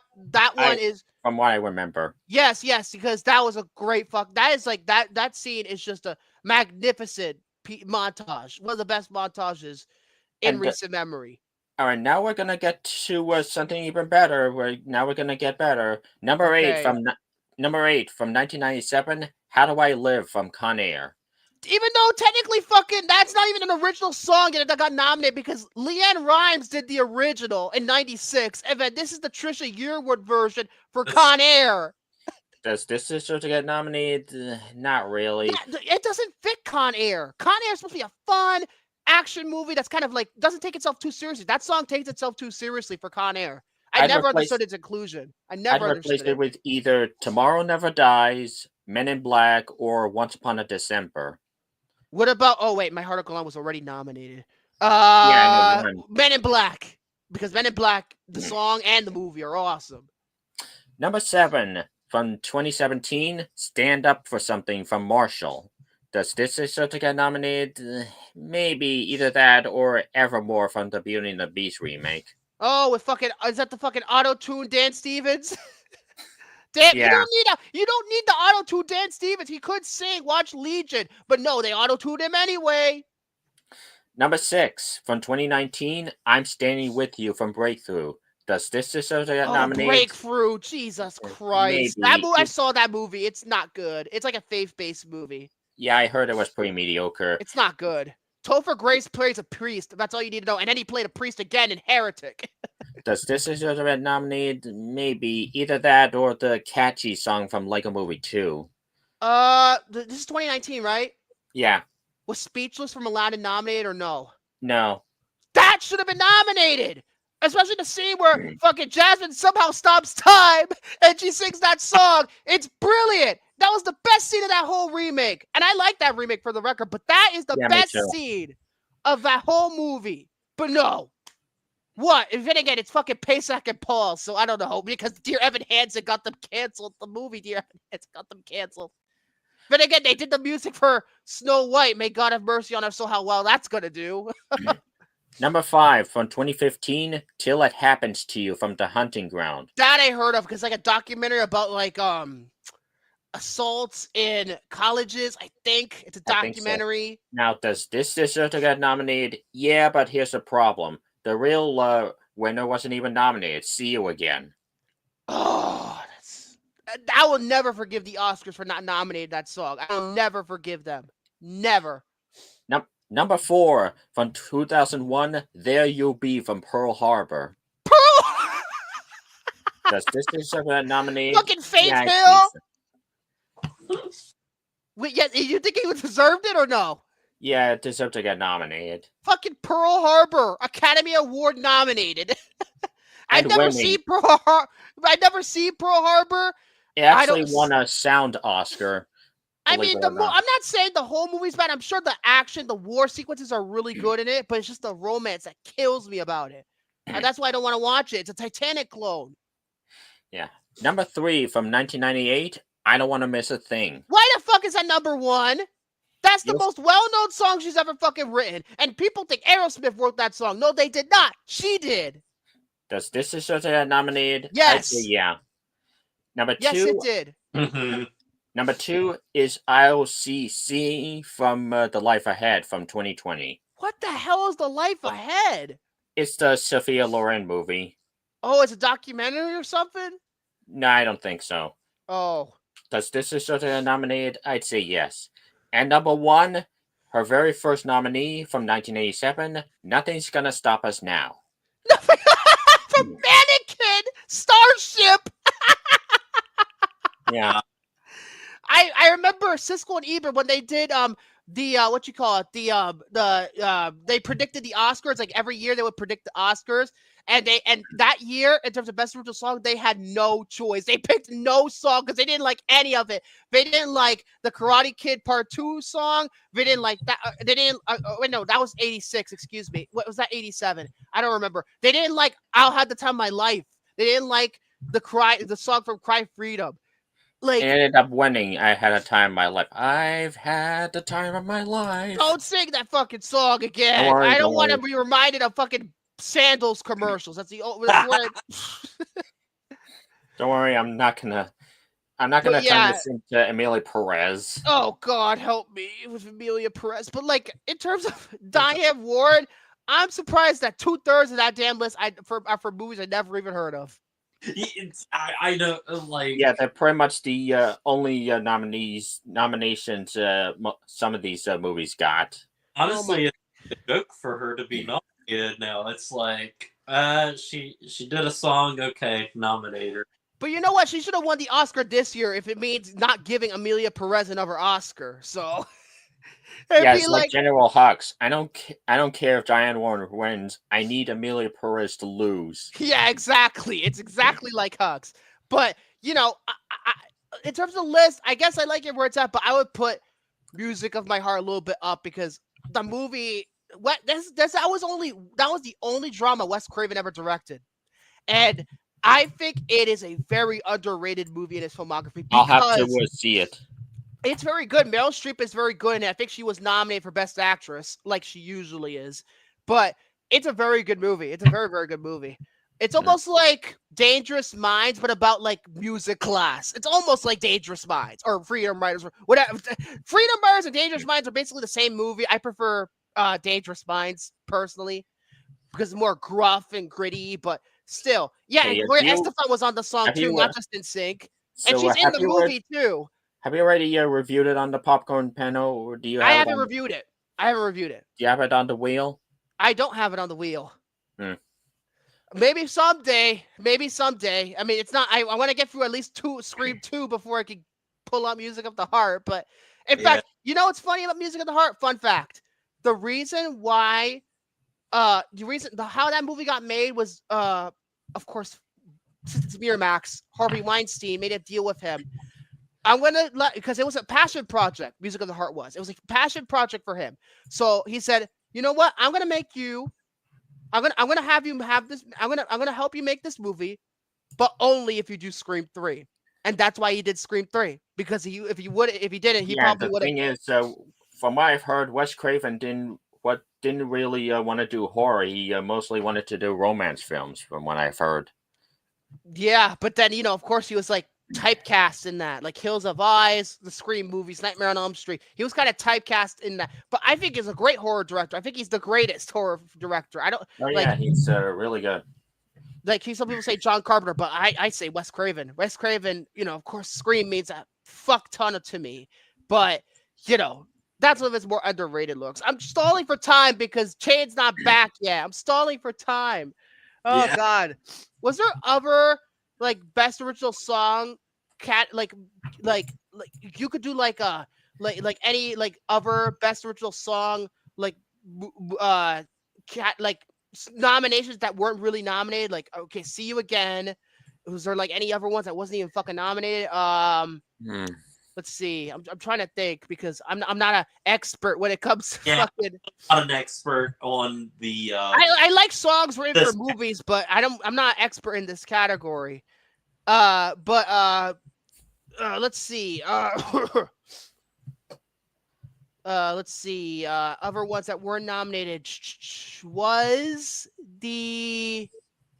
Because the thing about the Oscars when it comes to best original song, they never like pop songs. They never like rock songs. They never like pop songs. They always like ballads. Mm-hmm. Oh, Treasure Planet. There you go. There's your nomination. Even though the movie was so divisive at the time, the song's great. Hellfire. Mm-hmm. Honestly, even though You'll Be in My Heart was nominated for Tarzan, Son of Man should have been nominated. Yeah, or should have. Strangers Like Me. I think Son of Man is just that energy that song has. It's perfect. It's absolutely perfect. So it's also a crime that nothing from Mulan got in. I put in either Reflection or I'll Make a Man Out of You. What about the song from 98 Degrees and Stevie Wonder? Nobody remembers that song. Oh, that's funny. The fact that 98 Degrees and Stevie Wonder did a song together. It's just a weird fantasy land. Jose, Beyond the Sea. That's not original. That's not original. It was a cover. Robbie Williams, that was a cover. And that's the only Robbie Williams song that everybody knows. That's why Better Man Bob, because they didn't have Beyond the Sea in the movie. Well, the thing, you want to know something? Beyond the Sea, that's the name of a singer biopic with Kevin Spacey. That's right. There was a movie called that with Kevin Spacey before he did all those. And from what I've heard, he was the only good thing about that movie. Okay, let's see. You mentioned I believe I can fly, but what about the title song of Space Jam? Is that a little too extreme? Rap song at the beginning. That song has energy to it. I enjoy it. Oh, another one. I don't know if anybody's ever seen the movie The Other Sister, which I think Gary Marshall directed. Savage Garden. Never even heard of it. It's with Juliette Lewis, Giovanni Ribisi, and a couple of other people. It's from 1990. Did this the same year as Runaway Bride. Savage Garden, who did the song, the Animal song, I think it's what it's called. That's a great song. That should have been nominated. But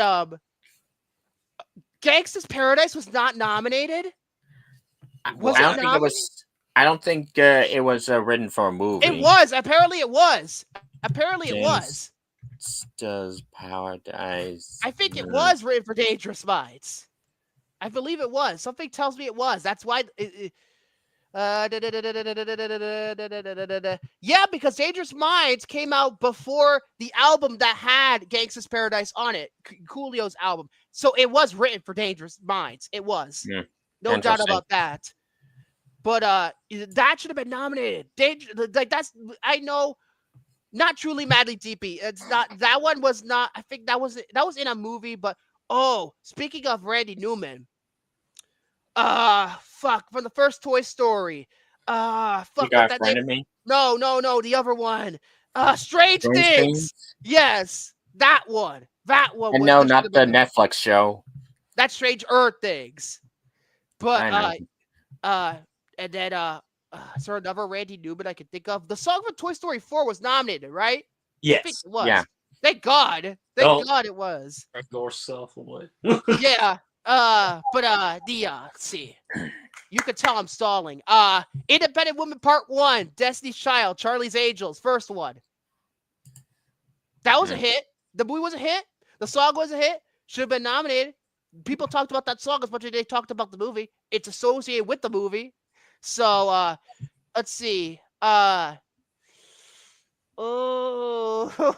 it's I say hard. the song from Two Towers, the Gollum song. I think Into the West was probably the only one that was gonna get it. Not even was the No, fucking no, Enya song Two Towers. nominated The Enya song was nominated. because it's fucking Enya. That's why, because it's fucking Enya. You're gonna listen to fucking Orco Flow, just like the kid from Gran Turismo. You're gonna listen to it to calm down. If you've ever seen Gran Turismo, you know what I'm talking about. But We're the wrong. no, that's sail away, say that song. But No, I was thinking the other one. oh no, Kenny G, oh fuck off. Look for my eyes. That's a good one. That wasn't nominated. At least I don't think it was. Gran Torino from the movie that Clint Eastwood sang in the credits. Gran Torino. Oh yeah. Let's see. What about the song from Cars that Sheryl Crow did? Our Town? No, the one at the beginning. The one at the very beginning of the movie. When he's going out in fucking slow motion and Real God, that's what the fucking song's called. Life is a Highway wouldn't count. That's a cover. Yeah, that's it. Although a lot of people associate with that movie with Rascal Flatts covering that song. Shit. I'm good. I need to be a little bit more modern in terms of my picks now. What about any song from Your Monster? Yeah, I know nobody's seen it except me, but I do wanted at least one of them. I think the last song was probably the biggest candidate. Person that song, because apparently our cleaning guy at work, he was about it. He loved it? Yes, he loved it. Good, the fucking cleaning man agrees with me. Oh hell no, not Home on the Range. An opposite day, Home on the Range. What about Eye to Eye from Goofy Movie? I don't think so. I don't think so. What about the DuckTales theme song from DuckTales the movie? No, I'm just kidding. No, that's not original. I know, but I'm just making a joke because DuckTales the movie, DuckTales the show. Part of Your World. Is it my segment? Or are you still? Yeah. I'm done. I was stalling for time. Okay, give me 1 second. Just like 2 seconds. I gotta get out over here. I just want to make sure. I have to stall more time. Let's see. Part of Your World. That's the best song from Little Mermaid, and that wasn't even nominated. Part of Your World wasn't nominated. That's fucking ridiculous. It was Under the Sea and Kiss the Girl. That's it. I understand Under the Sea. That's a good one, but Under the Sea did win. But Part of Your World is like one of the great. That's the anthem of that movie. That's the anthem. Never Ending Story. Together Again from the Muppets. All right, I'm back. All right. What about Savages from Pocahontas? That's the only good part. Hero. That's the only good part about that movie.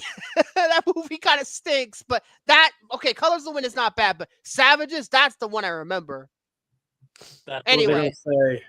Oh, yes. Well, after working on the list a little bit more, it goes to 20.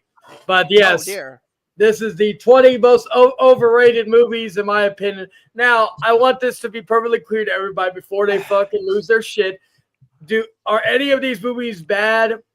No, but they're movies I think are not as good as, and the criteria are rewatchability. That's an important key factor to me too. This is the same guy who gave House on Haunted Hill, the 1999 remake, 5 stars because of rewatchability. I don't care. I love that movie. I don't care. Oh, that's okay. Yeah, I won't argue with that. So some of these movies are, people can say, "Oh my god, how can you say?" Because they're masterpieces. But are they movies that I go back and watch every so often? And some and all that? No. So I want that to be perfectly clear. But there are some movies that are in here. There's probably maybe a few that are in here because they're this or that. Speaking of which, my number 20, there's going to be a few of these movies that are style over substance. Whoa, that's what I would say. Substance. And that is the what was it? I can't remember when it came out, but the live action Jungle Book movie. That's bullshit. Oh, great. I'm already pissed off. Jared, you like that movie more than I do.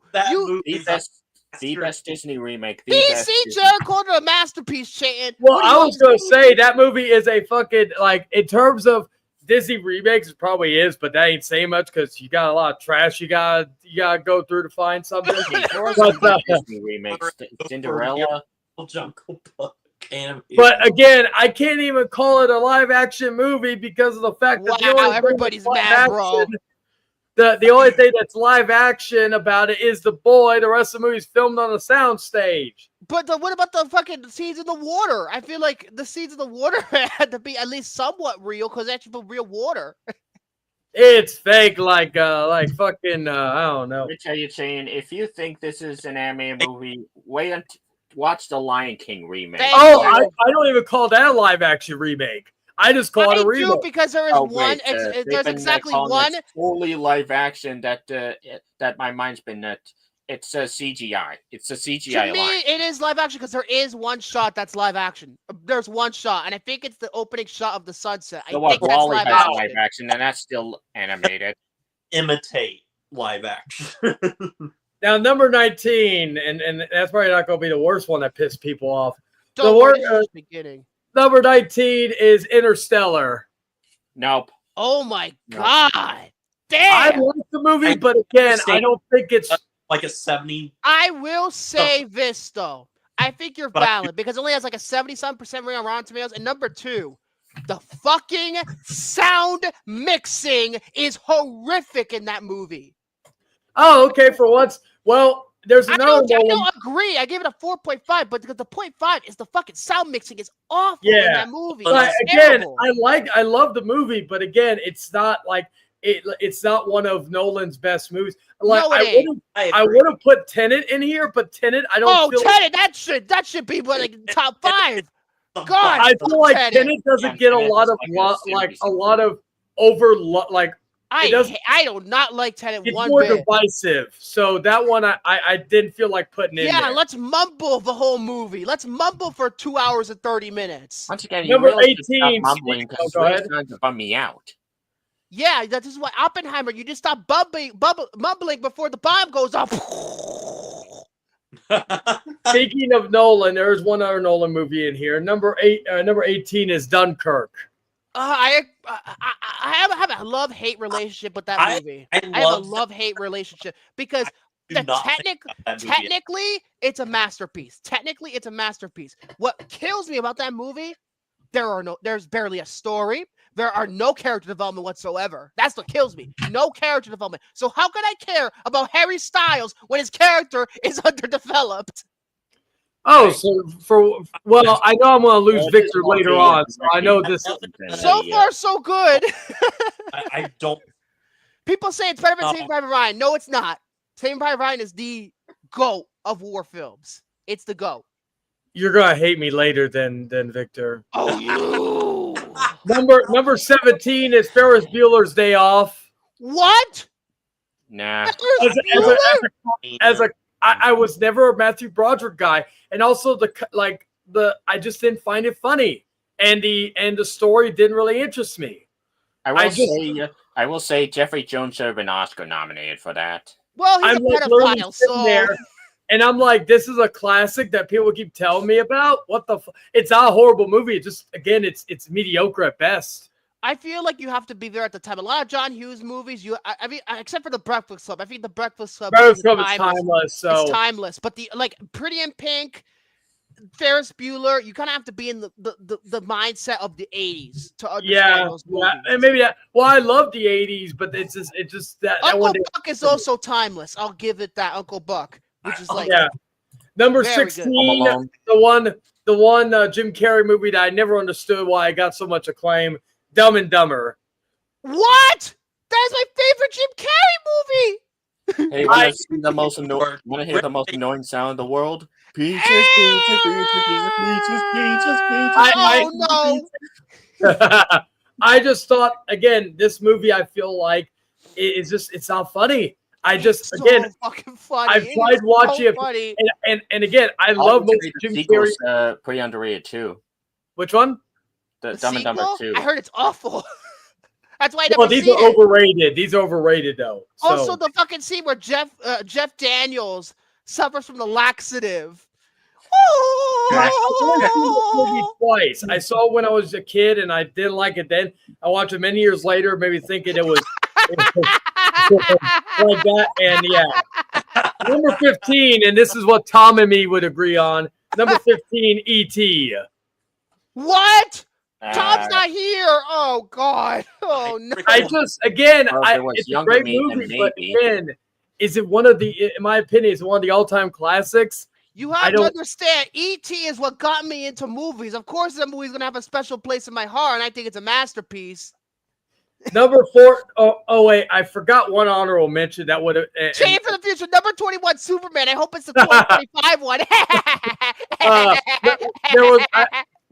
Speaking of certain movies that got me into understanding more film, this ain't it. But an honorable mention would have been The Sixth Sense. I love this.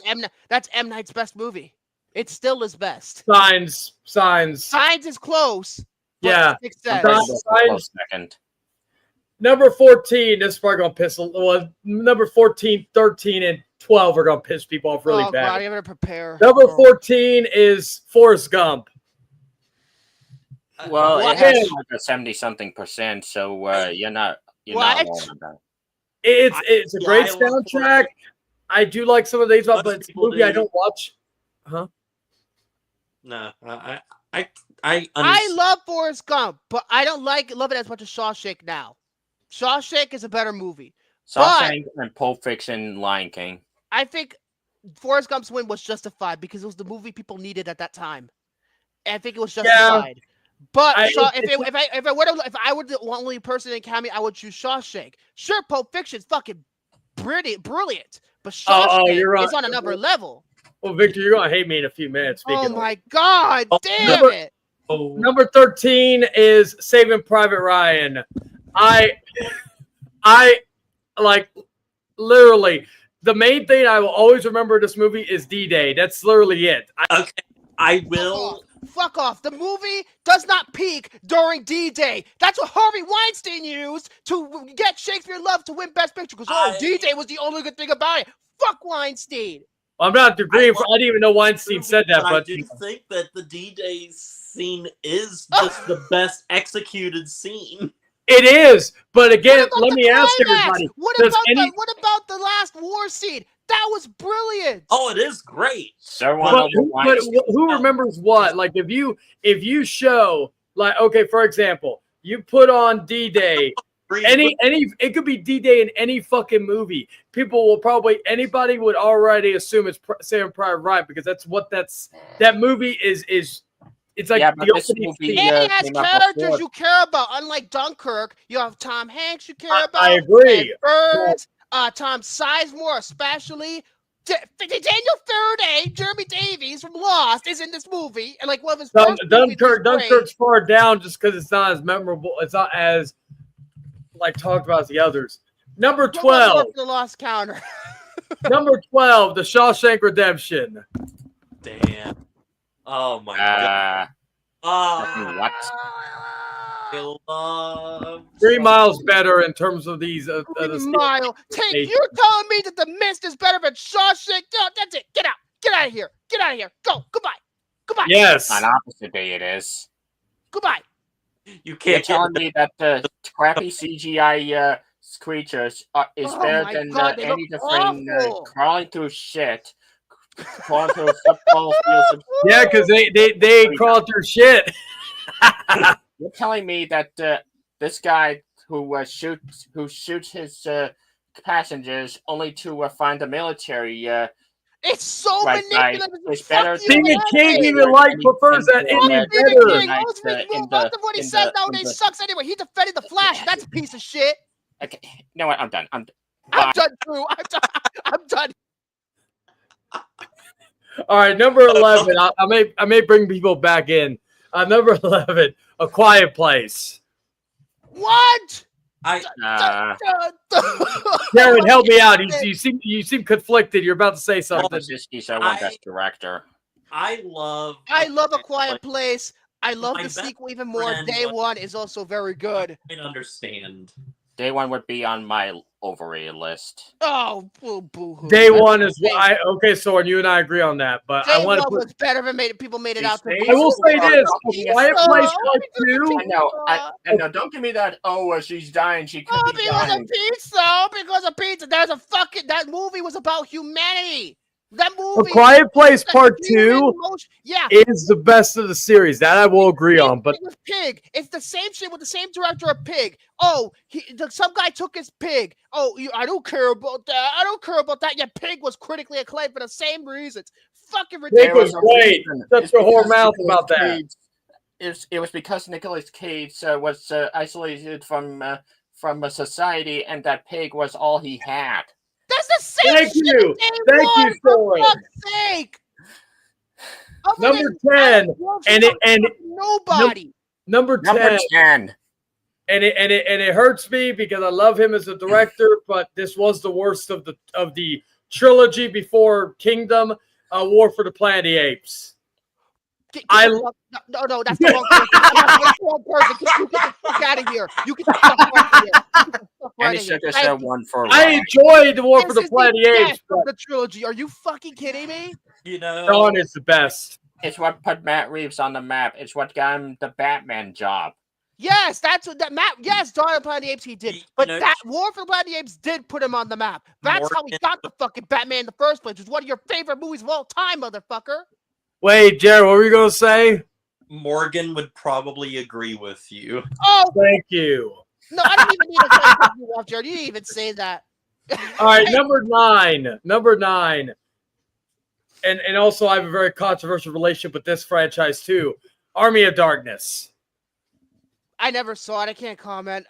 First time I can't comment. I like Evil Dead 2, but Evil Dead 2013 is my favorite of the Evil Dead series. So Army of Darkness, again, good movie, but overrated in my opinion. You go from still better than Evil Dead Rise. Oh, I enjoyed Evil Dead Rise. Dead Rise was fucking weak sauce. That's like a 3-star. Your weak sauce. You shut your whole mouth.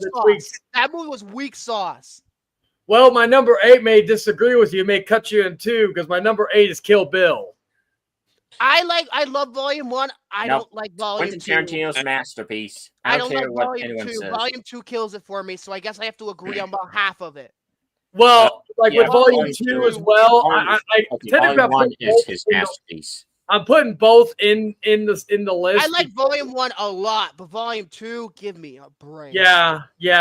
Like I felt like and again, I've always said Tarantino doesn't really have a bad film in his catalog. Like Reservoir Dogs, Pulp Fiction, even like the ones I don't go back to and watch a lot, like Jackie Brown or Kill Bill, I haven't seen The Hateful Eight in a few years, so I need to check that out again. But one of the most underrated, I won't put it in the list, but I'll say one of my the most underrated Quentin Tarantino movie is fucking Death Proof. I don't care what anybody says. Death Proof? No. The one that everybody hates the most? No. That movie was great. Everybody God, it really has turned into divorce court, hasn't it? Yeah, the right now movies is better.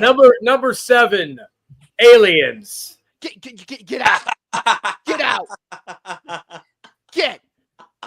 Don't fuck with James Cameron. Behind the first Alien. You know what he said last week? He said in the most, his top action movies, he put True Lies on there. He said it was the last great movie James Cameron ever directed. It was. Oh, Titanic is honorable mention. Titanic is a masterpiece. Avatar overrated. I don't give a shit. It's great movies. We'll get to Avatar later. We'll get to Avatar later. Did you not see the movie? Huh? Oh, they can both fit on the door. There was enough room. Did you not see the movie? Yes, the whole fucking door situation. Mythbusters proved them wrong. Like they proved James Cameron did the right thing with the fucking door. Yeah, but in the movie, when they both got on the boat, the thing started to sink. That's why Jack sacrificed himself. Because the pressure between both of them was a lot. That was the pressure. The pressure was the one thing. Number 6, The Conjuring. I haven't seen it. I feel like this is the Conjuring is great. Conjuring 2 is better though.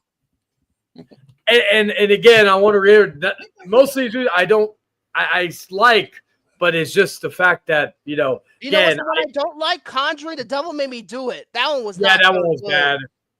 Number 5, the original Texas Chainsaw Massacre. I've said the remake is better. Great. I respect it more than I enjoy it. I agree. That's how I prefer look the at it. 2003 remake any day. Like, that movie's fucking amazing. Number 4, it has been always known as the scariest movie of all time, and I never was. No. I liked it. I loved it, but it wasn't. It didn't scare me. William Friedkin. You're gonna fuck with William Friedkin now. Number 4, The Exorcist. Now he's gonna possess you just like he did with David Gordon Green, motherfucker. I prefer Exorcist 3 over The Exorcist 2. My favorite movies of all time. That movie's fucking brilliant. Oh well, don't worry. The next 2 are gonna be, even though I did do it just to piss off Victor, but the next 2 are gonna be a big old fuck you to Victor. Number 3, Scream 2. Best of series, hands down. He left you. Welcome everybody. I'm your new host. Victor has retired. He has quit. I'm your new host, the House of Chayton. Welcome everybody to this edition of the Popcorn Pail podcast. And yeah, I've taken over. I've took it over. Victor has retired. Anymore. It's all good. It's all good. The hood. All of them. The list is so controversial. It's made Victor quit. So yeah, but I'll be here. Oh, what the fuck? Yeah, I'm the star of the show. I'm the star of the show. There we go. This is the worst fucking thing. Scream 2 is my second favorite film of all time. What? Jerry Maguire's gonna be on this list now? Huh, motherfucker? You gonna test me, bitch? Oh, now that you bring it up, I should put that as an honorable mention. Get the fuck out of here! You don't fuck with Cameron Crowe. Number 2, H2O. You're gone too because you said that movie's overrated too, motherfucker. You're Best gone. sequel. Best Thank sequel. you. Thank you, Soren. Thank you. And then finally, number 1, the epitome of style over substance. The movie known for ripping off every fucking movie in the book. And again, the epitome of style over substance. In this movie, like the movie that basically is going to be James Cameron. Get the fuck out of here. Get the fuck out of here. He's gonna, no, goodbye. He's going to goodbye. After was good, but not great. Wax on. His Avatar. Wax on. I agree, Chayton. It was good, but not great. Thank you. Thank you. Pocahontas again. It's a piece of shit other than Savages and Colors of the Wind. That's the only people remember that movie because that movie's fucking forgettable. It's historically inaccurate. Fuck that movie. Listen, and Dances with Wolves, Princess Mononoke, Atlantis: The Lost Empire, Rungoli. Yes, I think he did kill his dog. Hey, I'll say this: True Lies, fucking the Terminator movies, like those are some classics, and I always love them. But yeah, I feel like later James Cameron has just been style over substance. Well, you know what's fucking style over substance? Anora. Fuck you too. That movie was great. It's awful. It's overrated. My girl, a relationship with a stripper. My ass. Hey, put some respect to their work craft. It's an exotic dancer. I said best picture of my ass. I didn't say anything about sex workers. No. Freaking Soren said stripper, so it's an exotic dancer. I know, but I couldn't resist. It's not the fucking. I will say this, because I didn't really talk about it. A fucking hack. I don't care. It is not the greatest movie of the year last year. Yeah, kids, go fuck yourself. You prove it to me. But I still loved it, so.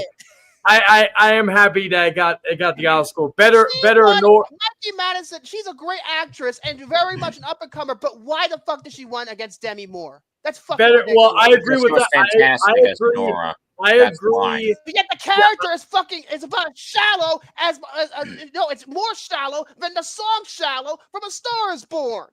Hey, better Nora to win than Wicked.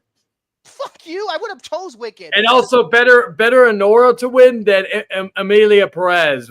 Which one would you have rather had? A week in a row where I'm ranting about Sean Baker Are again. you kidding me? That's like picking ice cream over shit. Jose said in the forum, "Hey Jay, fuck your list of the most overrated movies." It's like fuck your worst. It's like Scott Derrickson, fuck your worst of the year list. Well, you know what's funny? I'm waiting for someone to say, "Hey, Chayton, your list, your overrated list, it's overrated." If you say it's overrated, you're overrated. Well, don't worry. Next week will be the top however underrated movies of all time, and then in two weeks after that, I'll have the list of the bad movies that are universally bad, but I still like for some reason.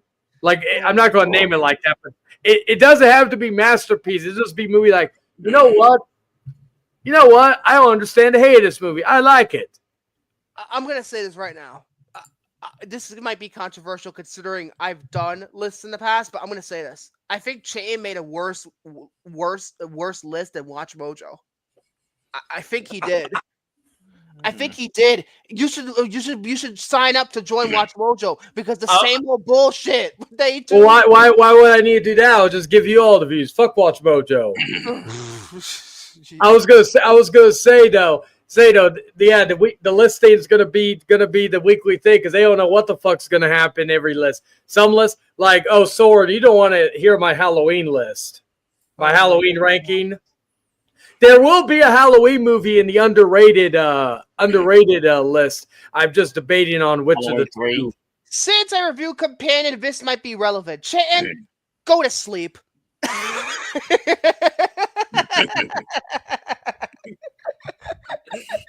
Well, you know what? You know what? As the final boss of the Network 3000, you're fired. Get out of here. Fuck off. Yeah, the Scream TV show's better. Oh, it's not. It's not. There's a reason why it only lasted 2 years, technically speaking. And the Mask and Scream, the TV series. No, it's not. Yes, it is. The only good thing that came from the TV series was Willa Fitzgerald. That's it. Wax off. But the final thing I'll say, Lost, it's overrated. You haven't even seen Lost. You want to talk? Says the guy who says Across the Spider-Verse is overrated without even seeing the full movie. Give me a fucking break. Oh, wait. He said that? I don't like the first movie. Oh, get out of here. You're fired. Just hope the wheel doesn't go on my... Sorry, what? I couldn't hear you. It was style over substance. Movie of all time. Toby Maguire wouldn't wear your fucking jog strap. Damn. We're getting in here today. I'm gonna drop your spirit stick in a minute. But yeah, that was the list. So yeah, type down in the comment section what everybody thought of it. I'm sure it was the greatest list of all time. It made the Dunsomania list look like Child's Play and all the other stuff. Jesus. Yeah, Christ. because you didn't take 5.5 hours to get through it. And you I tried to be quick with it. I know some people want my reasons, but I also like to get. I'm more so like, even though these are my opinions, these are not like fuck. I'm not doing it just for shock value. But sometimes when I know, like, let's say if I put a Scream movie in a worst list, and then I will definitely pause for dramatic effect for Victor's reaction. It honestly works. Yeah, I got kicked out at least 5, and then Soren got accidentally kicked out twice, and then you got kicked out a few times. God, no, I kicked myself out. I really already fucking losing it. So, yeah, he's losing so much he's coughing. It's so bad that I have to do an actual commercial break for the first time in like 5 weeks. I've been using soup clips. I'm going to do an actual commercial break because I really need to calm down.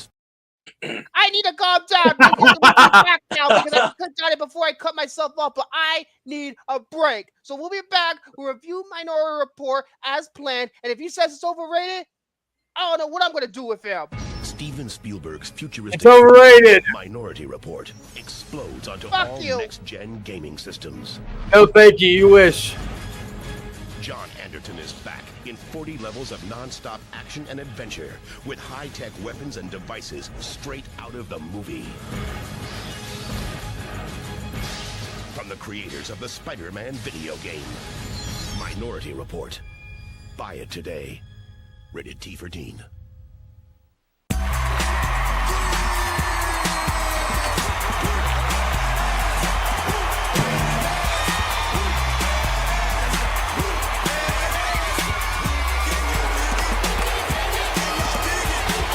What the fuck is this shit? What happens in diapers should stay in diapers. Luxe Ultra Leak Guards with heavy-duty blowout protection. Outstanding protection for your little heavy-duty champ.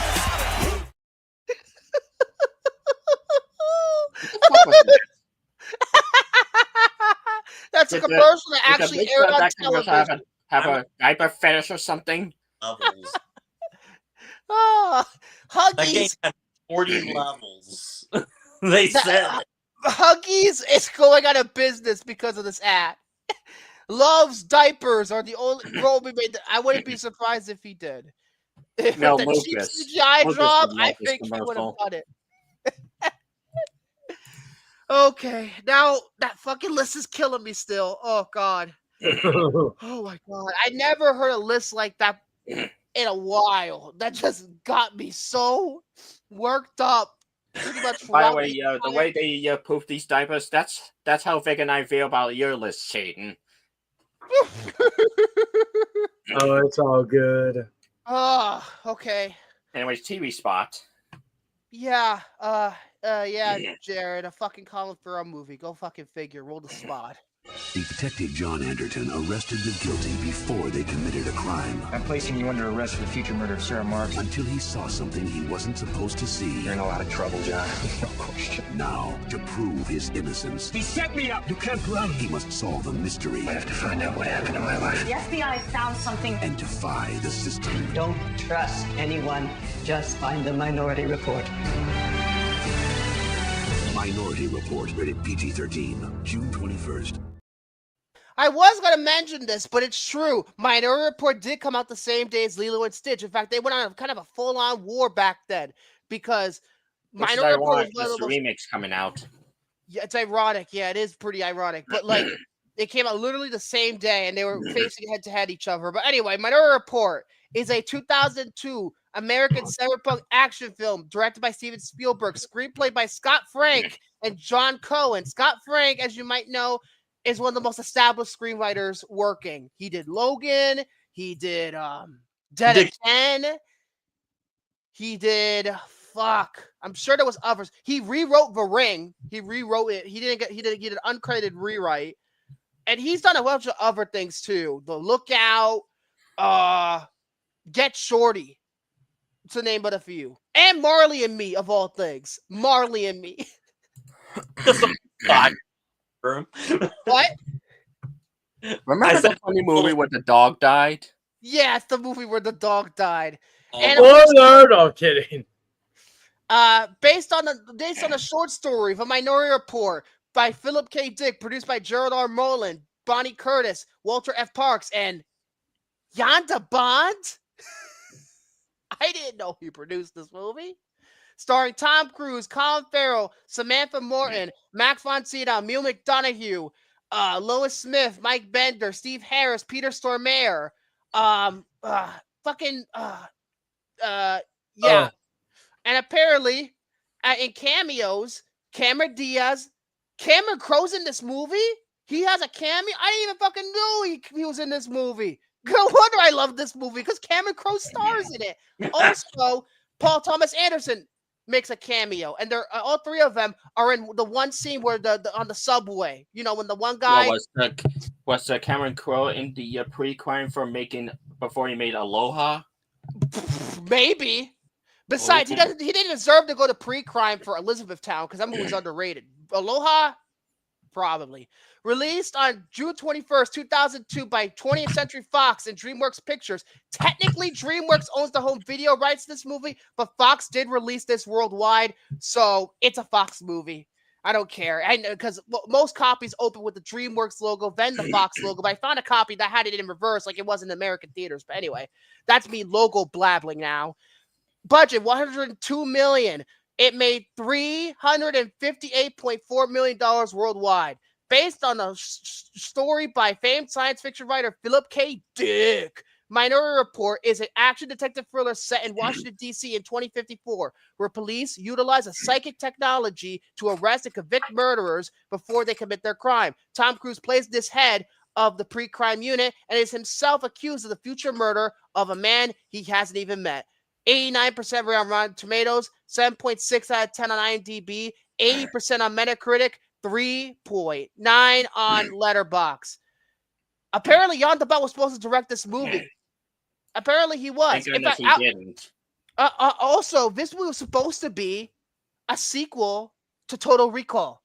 Kuroko had it in development. Arnold Schwarzenegger had signed on, but then what happened was Kuroko released Cutthroat Island, and it killed that fucking studio big time. So I heard that movie was mediocre. It was reworked in '97.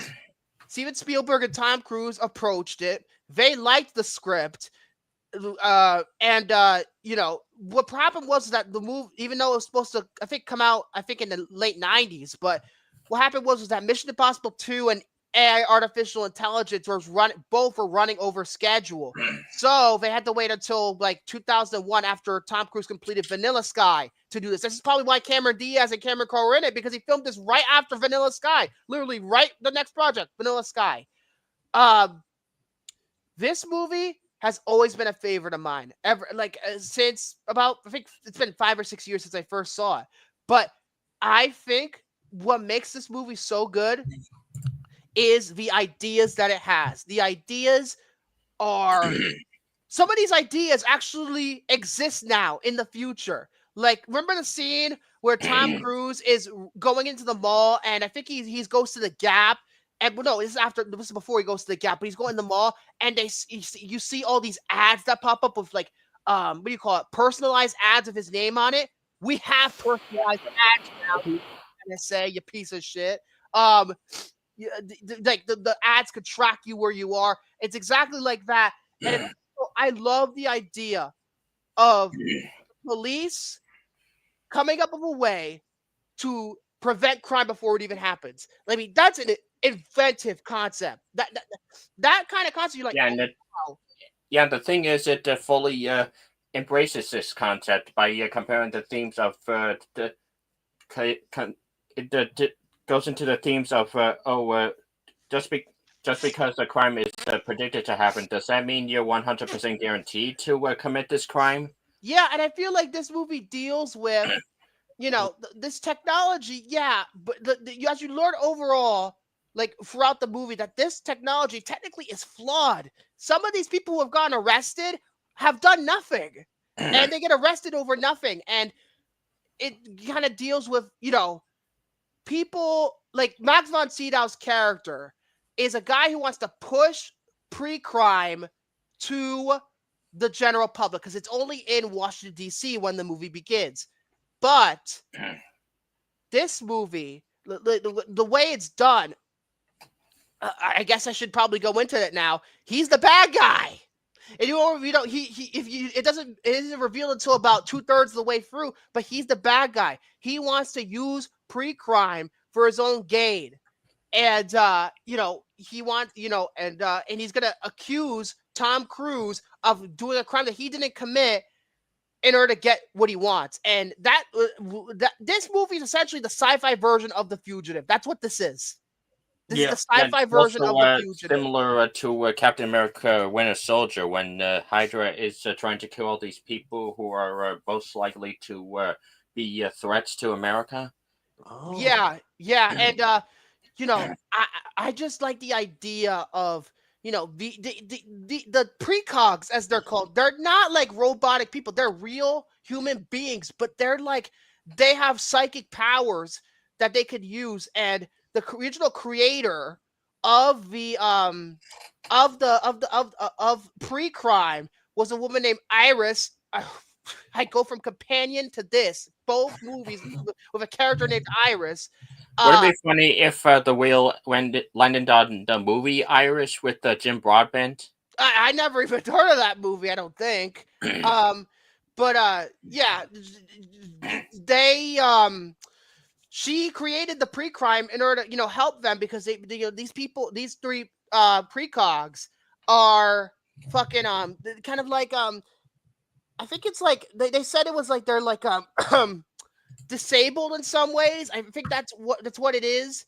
And and she was trying to use it for good, but then these people like what you call it, what's Montalcio's character, Lamar, are going to use it for bad. They're using them for bad. And I love that opening sequence where you just see pre-crime in action. The way it just opens on you seeing the crime through the precog's perspective, and then you meet Tom Cruise's character of John Anderton, and you go through his process of finding these guys.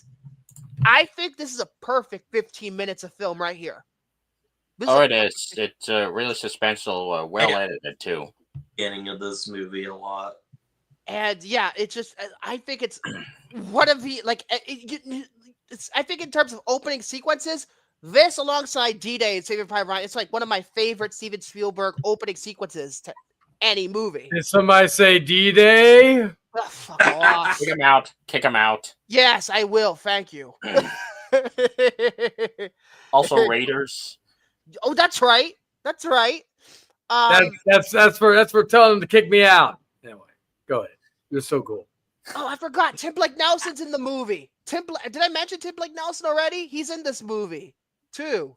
Yeah, I was expecting that. Yeah, and so that whole opening sequence is brilliant, and then it goes into kind of Tom Cruise.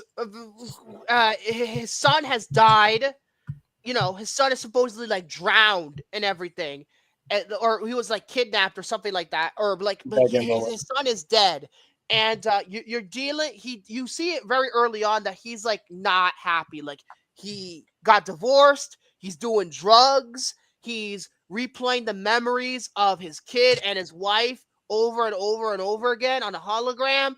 Like even though he does like the reason why he does his job is because of that thing that happened to him. That's why he was so invested in pre-crime going nationwide, and it makes Anderton more sympathetic. I think it does. And by the time he's accused of murder by supposedly the precogs, it's just an all-out adrenaline rush. I feel like for a movie that's exactly 2 hours and 25 minutes long, this movie feels like only 90 minutes. It feels like only 90. It flies by. Jared! Oh. No, it did not drag. It did not drag once. No, it didn't. I swear this movie predicted heavyweight. That's right. 90 minutes to you. That's right. Son! Oh my God, this really did. Sean! It really did predict heavyweight. Josh! Oh, fuck off. Josh is... Oh, wait, I'm going to spoil Companion now. I almost fucking did it. Spoiled it. Jason? Go to sleep. Anyway, that whole thing is just... I like when you actually see the flashback of it without the lost sound effect when you go into a flashback, but it's so well done. And when one of the precogs is involved, which is named, oh God, I know there's gonna be a fucking joke somewhere when I say this name, Agatha. Yeah, you're fucking. You're not gonna score me too. Yeah. All bullshit. Doesn't exist. But that I think that character is key to the resolution of the movie. I think she's not a plot device. She's an actual character. There's this great scene where this is way further in the movie now, but they hide out in what used to be like an old like beach house, like lake house that Anderton and his wife Lara used to go to with their son. And she kind of starts to see the son's future. That whole monologue where she supposedly sees the future of Sean if he were to survive, that is one of the most beautiful moments of this entire movie. That whole monologue is fucking incredible. And it's Scott Frank is one of the greatest screenwriters fucking ever. And his script alongside John Cohen, I think John Cohen wrote the first draft. Scott Frank wrote the final draft. So I'm gonna mostly be crediting Frank here. Like those moments, small little moments like that are done so fucking well. And Samantha Morton, she's phenomenal in this movie. She did this and the Jim Sheridan movie In America, which I keep recommending to everybody, but nobody wants to fucking see it. That she did those two back to back, and I'm just like, wow, she's got a range. She's absolutely got a range. Like it's so good. It's just so good. And I guess here's the thing. I don't want to talk about Colin Farrell because I want Jared to do it. I mean, I talk about Kirsten Dunst. I can't talk about Colin Farrell. Jared needs to talk about Colin Farrell. It only makes sense. Yeah, with this movie, this movie's been on my radar of like, you know, something I should eventually watch at some point, and I knew that this had, you know, I mean, early-ish, and you know, Colin Farrell. Yeah, it's very early. I think this early. I think it's a second American movie. The first one I think was Tigerland. This is before. I mean, this was back when Colin Farrell was still like finding his footing. He was a good actor, sometimes like not some like people the best actor. Some people accused him at that time being a pretty boy, and I don't think that's not true because he's just more greater than, you know. But like, yeah, Colin Farrell is just my favorite actor of all time. Part of that is like I love Alexander a lot, but no, the man has like proved himself time and time again, and I will just watch every single thing that he is in. I love I've seen The Penguin, Jared. He's really good in it. I still haven't watched The Penguin. I know. I'm sorry. I still need to. The 4K is already out, so I should probably pick it up. Probably buy it. I was excited to see him, and he is a dick and a half. He is so good in this movie playing a fucking dick. So good. He's so good. He steals the show, honestly. He steals the show. I think every scene he's in, he's just like this gumshoe detective who's also a complete asshole and a dick. And I like it. Like, I think this performance has range because by the time they, let's just say, Lawrence von Sydow kills him, he becomes a little bit more of a sympathetic character. He realizes, oh, wait, maybe he didn't do it after all. I'm like, oh, wait, is he going to be his ally? Is he going to team up with him at the end? No, fucking shoots him blank dead. And I think it's one of the scariest jump scares of all time because they don't show him blowing the trigger. They show his Colin Farrell reacting to it, and then I wasn't expecting it, really. But yeah, but Lamar saw Alexander. It was pre-crime. He was trying to prevent him from doing Alexander.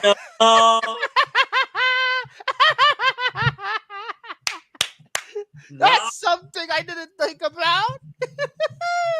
I sound like Tigger. But yeah, he's great. He's great in this movie. He's really good.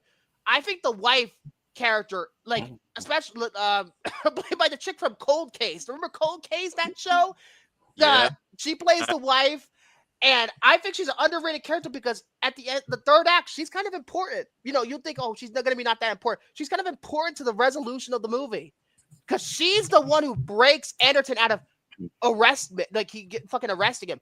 I'm jumping ahead way. Obviously, my thoughts are all over the place, like they always are. But like without her, I don't know if Tom Cruise would have saved the day like that. I don't think he would. I don't know. But there's this other scene that stands out to me because he's trying to prevent I think he has 48 hours, or no, 36 hours to prevent him killing this one guy. This guy named Crow, who's played by a director named Mike Bender. He directed Reign Over Me. That's probably his most well-known movie with Adam Sandler and Don Cheadle. This scene, this scene where he confronts him finally, and he sees the photo of Sean, and you're like, oh no, did he kill him? And then the guy up and says, no, I don't think he's about to fucking shoot him. He's like, no, this is destiny because I have to shoot the killer of my son. And it's like the most tense moment of this entire movie. Like, it can almost be a third act by itself. That could have been the third act, and that would be it. It's that good. But he almost fucking kills him. Like, he's about to pull the trigger on him. And then he has tears in his eyes. He says, you have the right to remain silent. He's reading the Miranda laws to arrest him. And it's just Tom Cruise in that scene is just wonderful. It's just, and then the fucking twist that he actually does fucking kill him. Remember that when he fucking he like, I forgot what was the reasoning behind him killing him eventually, but like when he kills him. Oh no. Anderton refuses to kill him. But if you look carefully, Crow pulls the trigger on himself, but made it look like he killed him. Because he's like, goodbye, Crow. He doesn't want to shoot him. But then he fucking shoots himself and he goes out the window. I'm like, oh my God, every time. It's just like my jaw just drops. That whole sequence is so brilliant. It's so good. And dude, it's just fucking amazing. And then the whole mystery about who killed this one lady, Ann Wilkes, and not Annie Wilkes, that's fucking Misery, and something. Yeah, Ann Wilkes deserved to get murdered. She did because it predicted the fucking fan base of Star Wars. She did. But and by the way, I'm looking at the film forum. Tanner's looking at the change list, and he's losing his mind. Oh, see? It was Chayton's plan all along. Oh my God! This is a fucking conspiracy. This is a fucking conspiracy. But yeah, it's Anne Lively, not Blake Lively, because she's a piece of shit, just like Justin Baldoni's a piece of shit too. That whole murder is so captivating when you find out that they show the flashback of how Lamar killed Anne Lively. It is just like, what the fuck? It's just like he covered it up by saying it's the police that killed her, I think. The police or somebody, like another assassin hitman. He hired a hitman to supposedly kill her. Then when the police went off, he killed her. He drowned her. And by the way, I have to talk about the cinematography. This has probably the most unique look of Spielberg's movies ever. It's not my favorite look of his, though. I love it. I think it's appropriate. It's not my favorite look.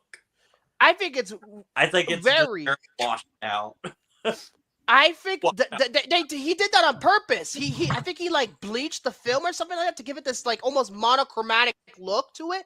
It really makes the future look like the future, and not all the scenes are are like that. Like the final shot of the movie is pretty colorful, and other shots too. Like, but I just like the look of this movie. It's Janusz Kaminski. I think he's one of our greatest DPs. He shot my favorite movie, Jerry Maguire. So of course we're gonna give Kaminski a bunch of credit, but overrated.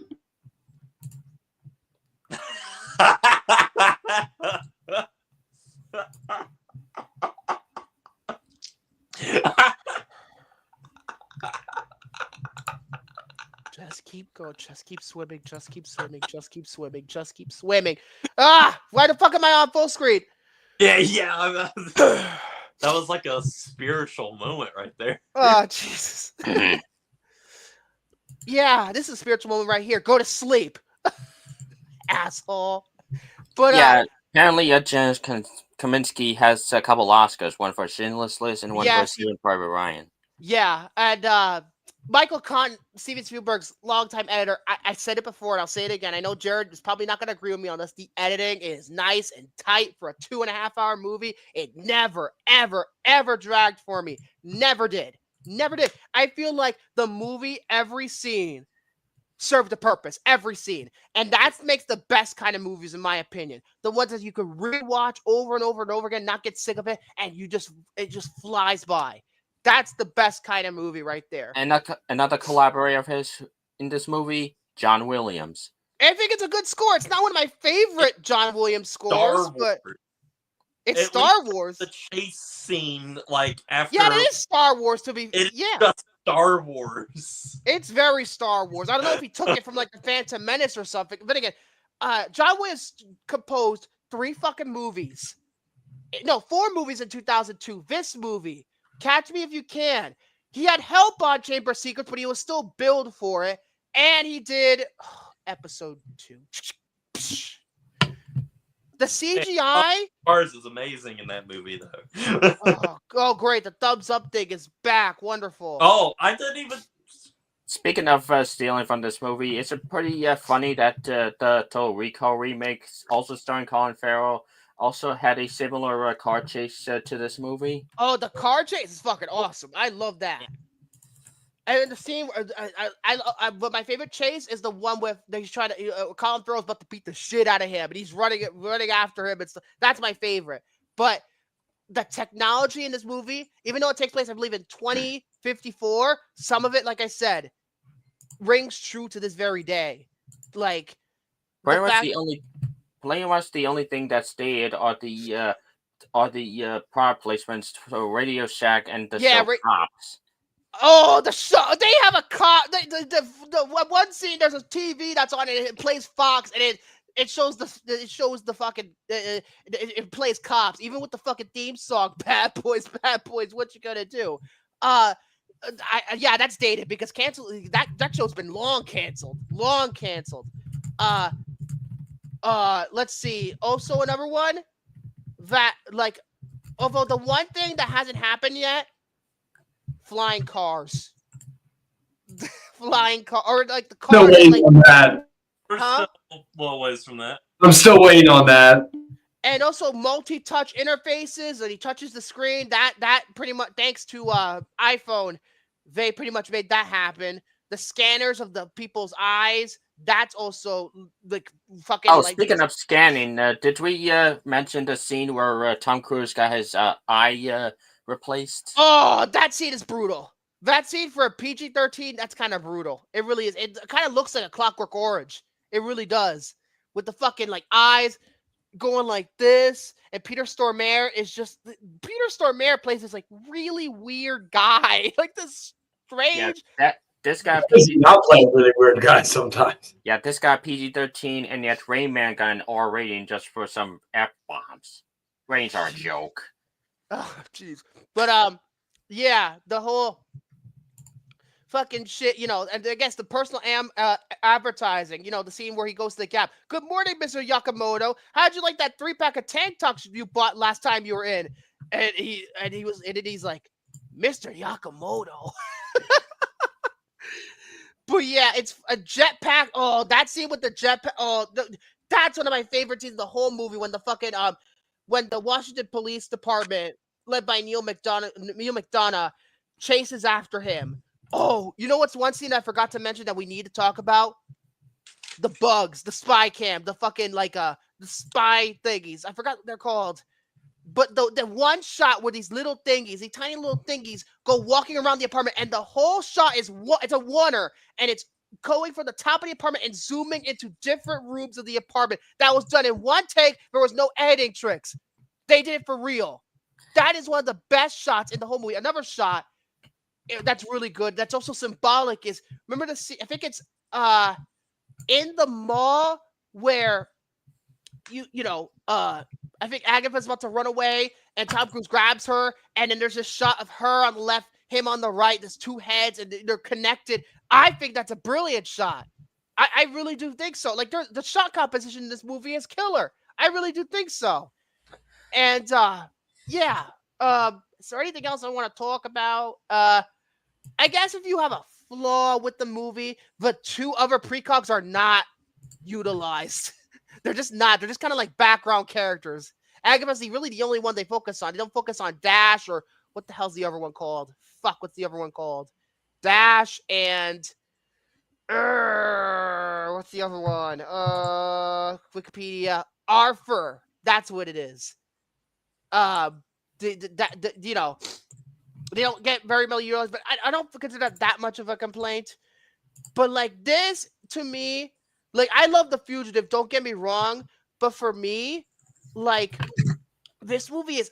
I feel like the best movies are the ones you can rewatch the most, and this is one of them. Like the CGI in this movie holds up. It does. It holds up. I think it's better CGI than Episode 2. I really do, and ILM did both.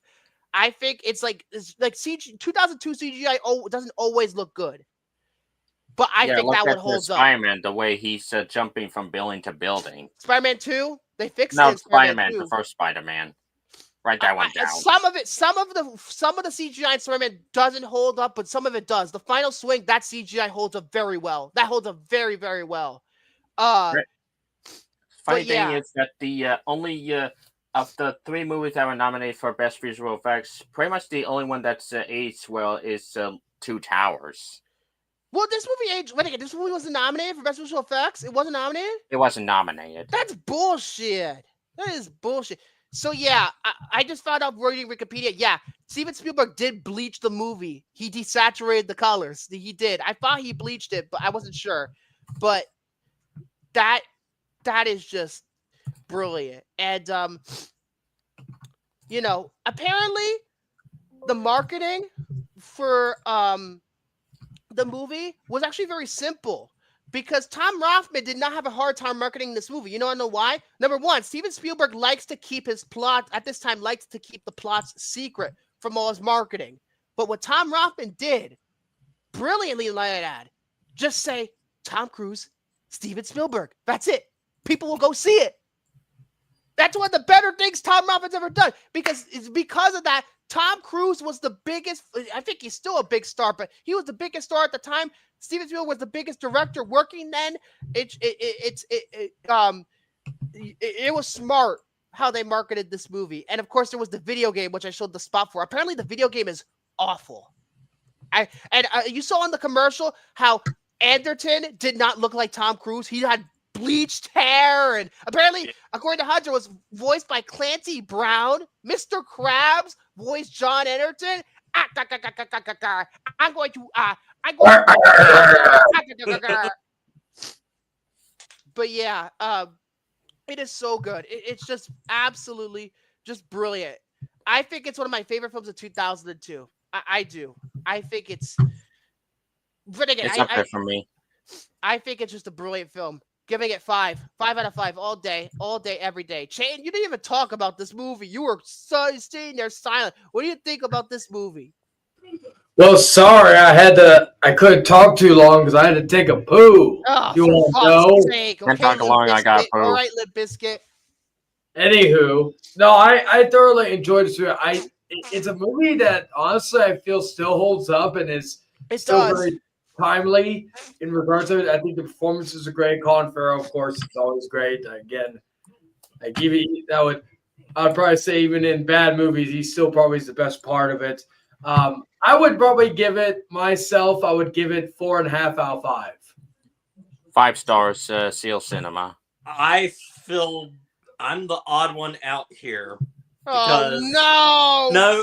Oh, thank goodness! For once, I am not going to be using Chayton's word of overrated because I do not think that that I wasn't using his word. It don't matter. You applied it. That's more than enough. But I have been wanting to see this movie for a long time. Heard about it and stuff, and when I watched it this time around, there were moments where I just could not get into the film, and I was just disappointed by it. However, I love Tom Cruise in this, and I love Colin Farrell. I love the shit.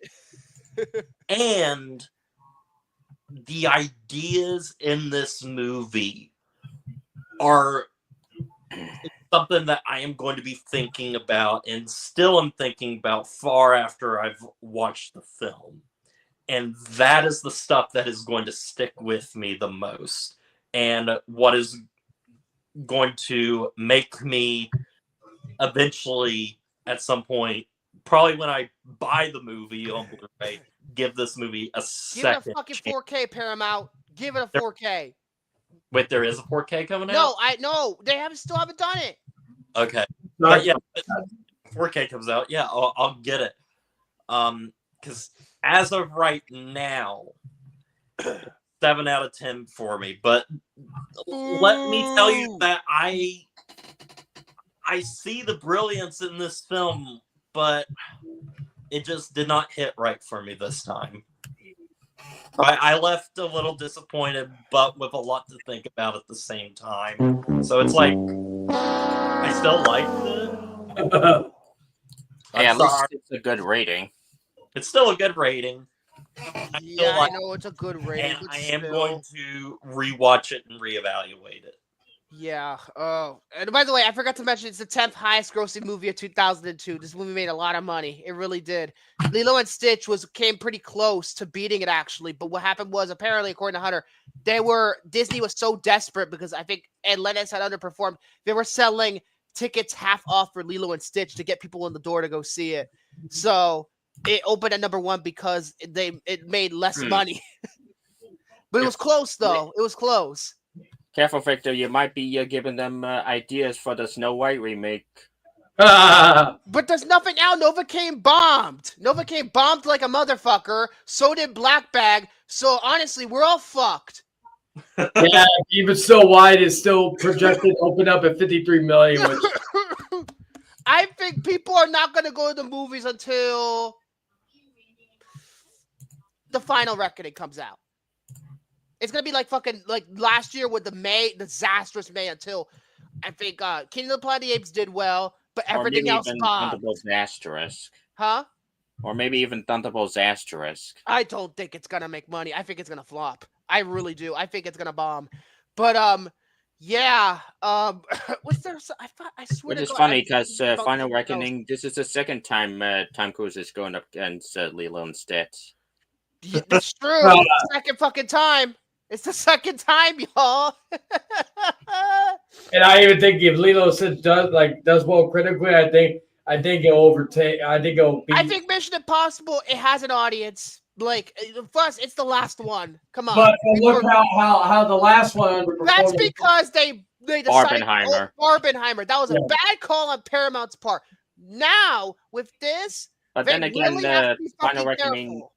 Then again, Final Reckoning costs a whopping $400 million. Good Lord. At least it's not the Electric State. Yeah. But speaking of which, I want to talk briefly before I get the wheel. I want to discuss the case of the Electric State because even though I haven't seen it, I've heard nothing but incredibly negative. Kind of interested in watching it. But I go on this website where I find out about, when are these movies coming out on digital? I think it's called whereyouwatch.com. And they said they uploaded the file for the Electric State. And it said, and I quote, there's actually a special message in that. They don't usually do messages. But I saw this. So I'm gonna read the message to you right now if I can fucking if this shit can fucking load. If it could fucking load, come on. Son of a bitch. Let's see. Okay, it said, and I quote, this movie looks absolutely terrible. It could possibly go down as one of the worst Netflix movies ever made. Who knows they had the balls to waste $320 million making it? Millie Bobby Brown and the Russo brothers have something in common at least. They are seriously untalented and they don't care about making good movies. Motherfucker! So what does this mean? Millie Bobby Brown, I do agree. She hasn't made a single good movie. Other than Stranger Things, what good movie? That's not even a movie. That's a show. What good movie she's made? Godzilla King of the Monsters? Shit. Damsel? Shit.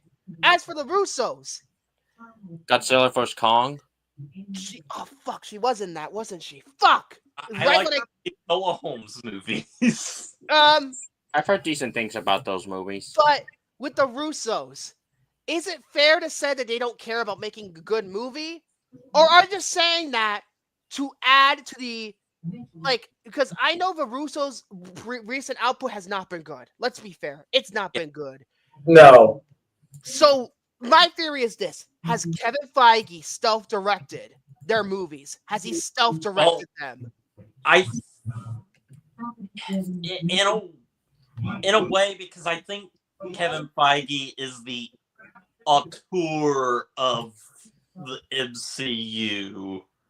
Like, he's kind of the man in charge. And also, let's also keep this in mind. Because the Electric State, even though it's number 1 on Netflix right now, doesn't mean anything. Because a lot of people I've heard, like people who watched it, say it was shit. Mm-hmm. What does this mean for Doomsday? What does this mean for Doomsday? Fingers crossed. I don't think it's gonna do well. I genuinely think this was the bad call. This is like, you could hire anybody else to direct that movie. Anybody else. If Doomsday fails, then it's the death of the MCU. I also think that the brothers, just because they made big movies like Civil War and Infinity War and Endgame, doesn't mean that they should continue making big movies like that, because it's like, look at not so much Cherry, but Cherry. That's like a big budget movie that had no reason to be big budget. Like The Gray Man was insanely expensive, and what it was a generic land movie. Yeah, it was. And not to mention, their movies before Winter Soldier, I heard weren't very good. Yumi and Dupree and Welcome to Collinwood. And then we have to take account Arrested Development. Were they the master hired behind Arrested Development, or was that the writing team of Arrested Development? I'm willing to say it's the writing, because that show has very good writing. The directing is one, and also Community. You could say that because they directed episodes of Community as well. So I really don't know what the fuck's going on with the Russos. I don't know what the fuck they're doing. I really don't know what their decision is behind. Like, if this movie is plus you spent $320 million, this could be made for over 100, and I don't think anybody would have like you could easily make this for like 100, and then it's 30, like 325 million. One of the most expensive films ever made. It doesn't even look like they would. It doesn't even look like to me that they used the budget all that well. Most of it go to Chris Pratt. All these movies overinflate their budgets just to. Then again, it's Netflix. They work on a different model compared to the major studios. Netflix can waste money on fucking anything because they're gonna make their money back. You know, it's just they always make their money back, and they just make crap because. You know, it's just, oh, Jesus Christ. Like, Netflix is in the toilet. You wonder why I'm critical of them. You wonder why I say they suck most of the time. Like, can't wait for you season 5, though, next month. If that gets bad reviews, I'm going to laugh. I'm going to laugh my ass off. I'm going to cry. Yeah, I'm gonna laugh my ass off. But, plus considering apparently with you, they changed the showrunner in the last season. That doesn't sound good when you change the showrunner in the last year. Dead. Like, the only one that, let's see. Like, say, for example, if, I lost counter again. If Damon and Carlton left Lost after season 5 and get some asshole to run season 6, I think it wouldn't be very good. Well, to be fair, the last season of Lost has been getting mixed reviews from. I defend it was the worst season from what I heard. I defend that fucking season. I really do. People need to open up because why? It's a network show that has cable sensibilities. That's why people don't like it. People like shows on basic cable and premium cable. People like, okay, I see what you're going with there, and you can follow the complexities of it all. But since Lost aired on ABC, it's a network show. Dummies were watching it, and like, oh, I'm disappointed because I'm a dummy and don't understand the material. Yeah, I know I sound like yourself, Victor. I sound like an asshole when I say that, but I really do believe that's true. But yeah, we're going to the wheel now. I've talked long enough about the Electric State. Oh dear. Let's see. Boop, boop. Come on. Close the ad. For the record, what's Havoc? Is that another movie that the Russos are doing, or is this something else? Or I don't know. Or Netflix movie? I don't even know. Oh wait, Havoc. Is that the one with Tom Hardy? Hardy's gonna be in? I don't know. Yeah, by the guy who did the Raid movies. Really? Gareth Evans is directing that? Yeah. Jesus Christ! I didn't know he was directing that. maybe that'll be good because Gareth Edmonds has never really made a bad movie. So 3, 2, 1, pressing now because I'm sick and I want to go back to watching ER. Big money, no Miamis, stop. Whoa! Back to the Future Part 3. Nice. It's been forever. That took fucking forever. We did this from the very fucking beginning, and now we're getting around to fucking doing part 3 after what, 2 years of not doing anything? It's like the Bourne Supremacy. It took too long. But now we're gonna conclude the damn trilogy. We're gonna conclude it. Hey, now. at least we're not Valve. Oh. Valve. Well, this will be great because I can finally finish the trilogy because I've never watched. Because the first time I watched the second one was for the podcast, which I don't even think I ended up being. I don't even think you were even there. I mean, I was on the show at that point, but but I don't think you were there. I wasn't there for that episode, and also you weren't there for the first one either, as far as I remember. But I did watch it for. Well, then this weekend's gonna be a Back to the Future marathon because they all pretty much are one movie combined together. Yeah. So I mean, I'm excited to watch the third one. Yeah, I'm excited because, to be fair, I think part 3 is my least favorite, but I want to appreciate this. That's because the reason why was because, remember, back in those times, I wasn't into Westerns. I have that same set, but on Blu-ray. I wasn't into Westerns back then, but now I am now. Now that I'm into Westerns, will I like this movie more? Maybe. I mean, my least favorite is the second one because that's funny. Because the second one I actually defended quite a bit. It's a very good movie. It's a very good movie. Yeah, it's still an 8 out of 10, but my problem is it's a bit too much repeating. I guess so. I think Back to the Future Part 3 doesn't really repeat itself as much as Part 2. It feels like Part 2 was contractually obligated. Part 3 was the real movie Robert Zemeckis wanted to make. But yeah, and it shot both back to back. So to me, Back to the Future is all one movie. It really is. Because it seamlessly blends into each other at every movie. So I'm going to do a fucking Back to the Future marathon. Fuck it. I'm going to make some time. It's going to be like Lord of the Rings, except it's not going to be fucking 12 hours long. Although, to be fair, I feel like one of these days we're going to have to review the Lord of the Rings movies. And I don't even know if I'm even going to do the theatrical or the extended. God help me if we do the extended, because I'm not sitting for 4 hours watching a movie. Yeah, I think the extended is the way to go, because I've only seen the theatrical cut, and the theatrical cuts are fucking brilliant. I really do. I think they should have included the Saruman death scene, though, in the theatrical version. I feel like, I don't know why they didn't include it. The movie would have just been 5-10 minutes longer. Yeah, it would have been 5-10 minutes longer. But yeah, that's it. Wow. It feels, Chayton, Channer has something to say to you. He says, hey, Chayton, your overrated list, it's overrated. Thank you. Finally, someone said it.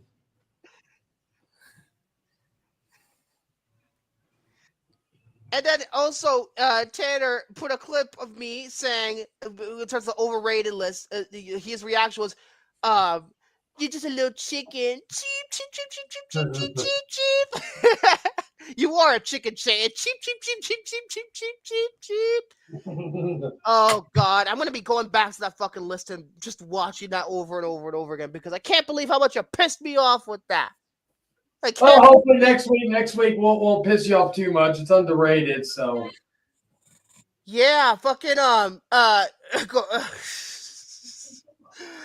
oh boy, what a day. Oh, that's it for this video. Well, not video, this is still live for episode. Stay tuned next week for Back to the Future Part 3.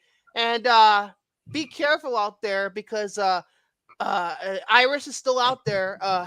She might go and kill you if you manipulate her, maybe. I don't know. Goodbye.